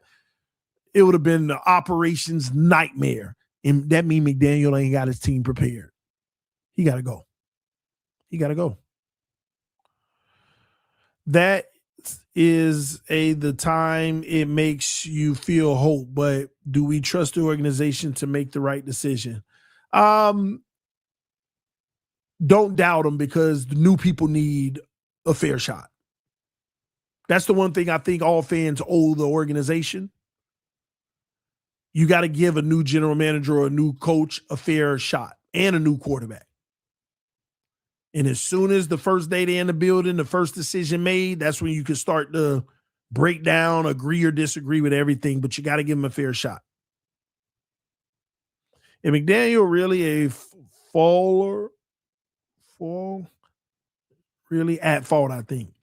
If he was handcuffed to a subpar QB, isn't this playbook genius stifled by incompetence? Do we win more games if you put a better QB into his place? Just curious. The theory would say yes, but that's what we don't know, because it makes sense, right? But we don't know that. McDaniel still ain't been tested. He still ain't been tested. Real talk, I want skeleton crew roster next year to get our books together. Exactly. Give the Titans Reek and Waddle and get there first. Oh, Titans. Oh, that's the top pick. Yeah, but they ain't going to take no Reek. Y'all got to understand, Reek has no trade value right now at all. People would need to see him on a field playing well before any value returns. He has no value. The Dolphins either tear his contract up and give him a new one that's really cheap, that, hey, all right, come on back, or that where he getting cut, period. We also just waived Judon an hour ago. Thank you. 2-minute offense is heavily dependent on QB ability. Exactly. TDHN ran the ball well against Pittsburgh. We just couldn't run in the second half because we fell multiple scores behind. I disagree again. He did run the ball well at first versus Pittsburgh, but we did try to continue to run the ball. But when you're negative 1 yard on first down, what's the defensive tackle? Hargrave or whatever. Y'all remember those big plays? He made like 4 big plays in the second half. Go back and look at them. Negative runs or runs to the line of scrimmage. Now you're 2nd and 10 in cold weather. What you gonna do? You're highly unlikely to run the ball again. And they did sometimes, and then it was 3-yard run, 3rd and 7. You're gonna throw the football, punt the ball. And people see that and be like, we should be running. Because in your mind, you just remember what was working, but you're not recognizing we are still running. But if they shut it down on first down, we got to pass. The reason we have success in the run game is because we pop off 7 yards on first down. Now it makes running eligible for second down and eligible for third down. You have to make running eligible for second and third down. That means you got to get 4 more yards on first down. And we do that. But when we don't do it, we're not going to run the ball. That's normal NFL. It may be an occasional, we ran it anyway. But we're not going to run the ball. So that's why. Pittsburgh stopped us on our early downs in the second half. For the most part. All right. One more. Why do you think there has to be a GM search or hire? There has to be a GM search or hire. Is Bailey the guy? The reason why you have to have a search and a hire, and it can be Champ. It can be Kelly, said Bailey. But here's the deal. You don't limit yourself to closing your candidates. Soon as the season over or right now, you're searching for candidates. See what the pool is before you just say, what about these 2 guys? What about all 20 of them? Out of these two guys, is he the guy? Well, I don't know yet because there's a pool of 10. I want to take a look at my options. I don't want to just go with this one. Oh my gosh, he's in the option. Wow, okay. That's what we need. Forget about it. So that's why you want the best GM, not one you think is good. And if that's the end up being the best one, you want them. But yeah, you might like a guy right now, but when you get all your candidates lined up and you request to talk to different candidates, you might find, oh, okay, now this guy right here gets it. He sees the vision and he understands that this is a must and this is how you have to achieve it. This is how you have to do it. Came in with principles and how you actually run a football team. I'm loving this. Let's follow this plan. All of them got to come in with a plan. When they interview, they got to come in with a plan. They got to already know what's going on. When they sit in that office, all right, man, talk to me. How would you fix this? That should be the first question. Nice to meet you, all that crap. And then, all right, let's get down to business. How would you fix this? You got to have a plan in the interview. And you have to hear tangible plans and principles within the plan. We always have to make sure that we follow this principle. We got to make sure that this is a non-negotiable and we are operating in this way. Anything outside of that is not a part of the plan.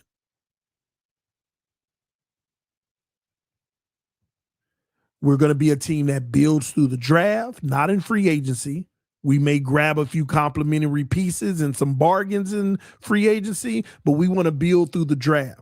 Not only do we want to build through the draft, but when we find a player that we hit on in the draft, 2 years after we find them, we should be at a point where we're running so optimally well that we're already drafting their potential replacement. To sit behind them and learn or exceed them so that we can flip that original player for draft capital, more draft capital, and save money. The goal is to build a dynasty that operates off of these principles on a consistent basis,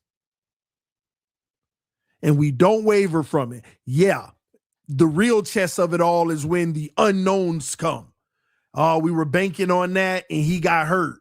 But we got the guy sitting behind him that we drafted ready to show that he's it. But he's not working out. All right, you got to have contingencies on top of contingencies, and you got to play the game in the front office just like the strategy on the field. You got to play the game, and you got to hit. And when you have a backup to your hit, what's a backup to when your backup doesn't work? Do you have the plan? Do you have the good strategy? You got to build this team up to where you have good starters and good depth. And this team on a major injury isn't crying next man. It's about next man up. Like the Chargers this year, they dropping big time players on that O-line and stuff. Let's roll. Still figuring out how to get it done. But they also may understand their strategy just shifted because we got to make sure we focus on the main thing. Here's some key positions that take precedent over all the others. We got to always have these rotations hitting, and we'll figure out the rest of it. This game is so intricate. It's so fun. I ain't going to lie. I would love to be a general manager one day. I ain't got time to be dealing with all that climbing up through the ranks. I would like, if I would have done this earlier in life, I would have went back and climbed through the ranks. Right now, I enjoy being my own boss. So, yeah. And the only crazy thing is all the politics within a front office too. Somebody says, Color said it's like we're in a time loop. My point exactly. And we got to get out of it. Because it's the same thing over and over, just a different way. Same poop, different restroom. We gotta actually do this right. Thank y'all so much for tuning in again to TD Phins Talk, home of the real Miami Dolphin fans. We are off to a better future. Y'all make sure y'all turn your notifications on. Stay tuned for the future shows. Right now, I'm headed over to Fourth and Forever, and we're going to hear from the other guys about this, and I'm going to give a few more additional takes about it. Love y'all. Appreciate y'all. I will see y'all soon. Peace. I am out. Better days.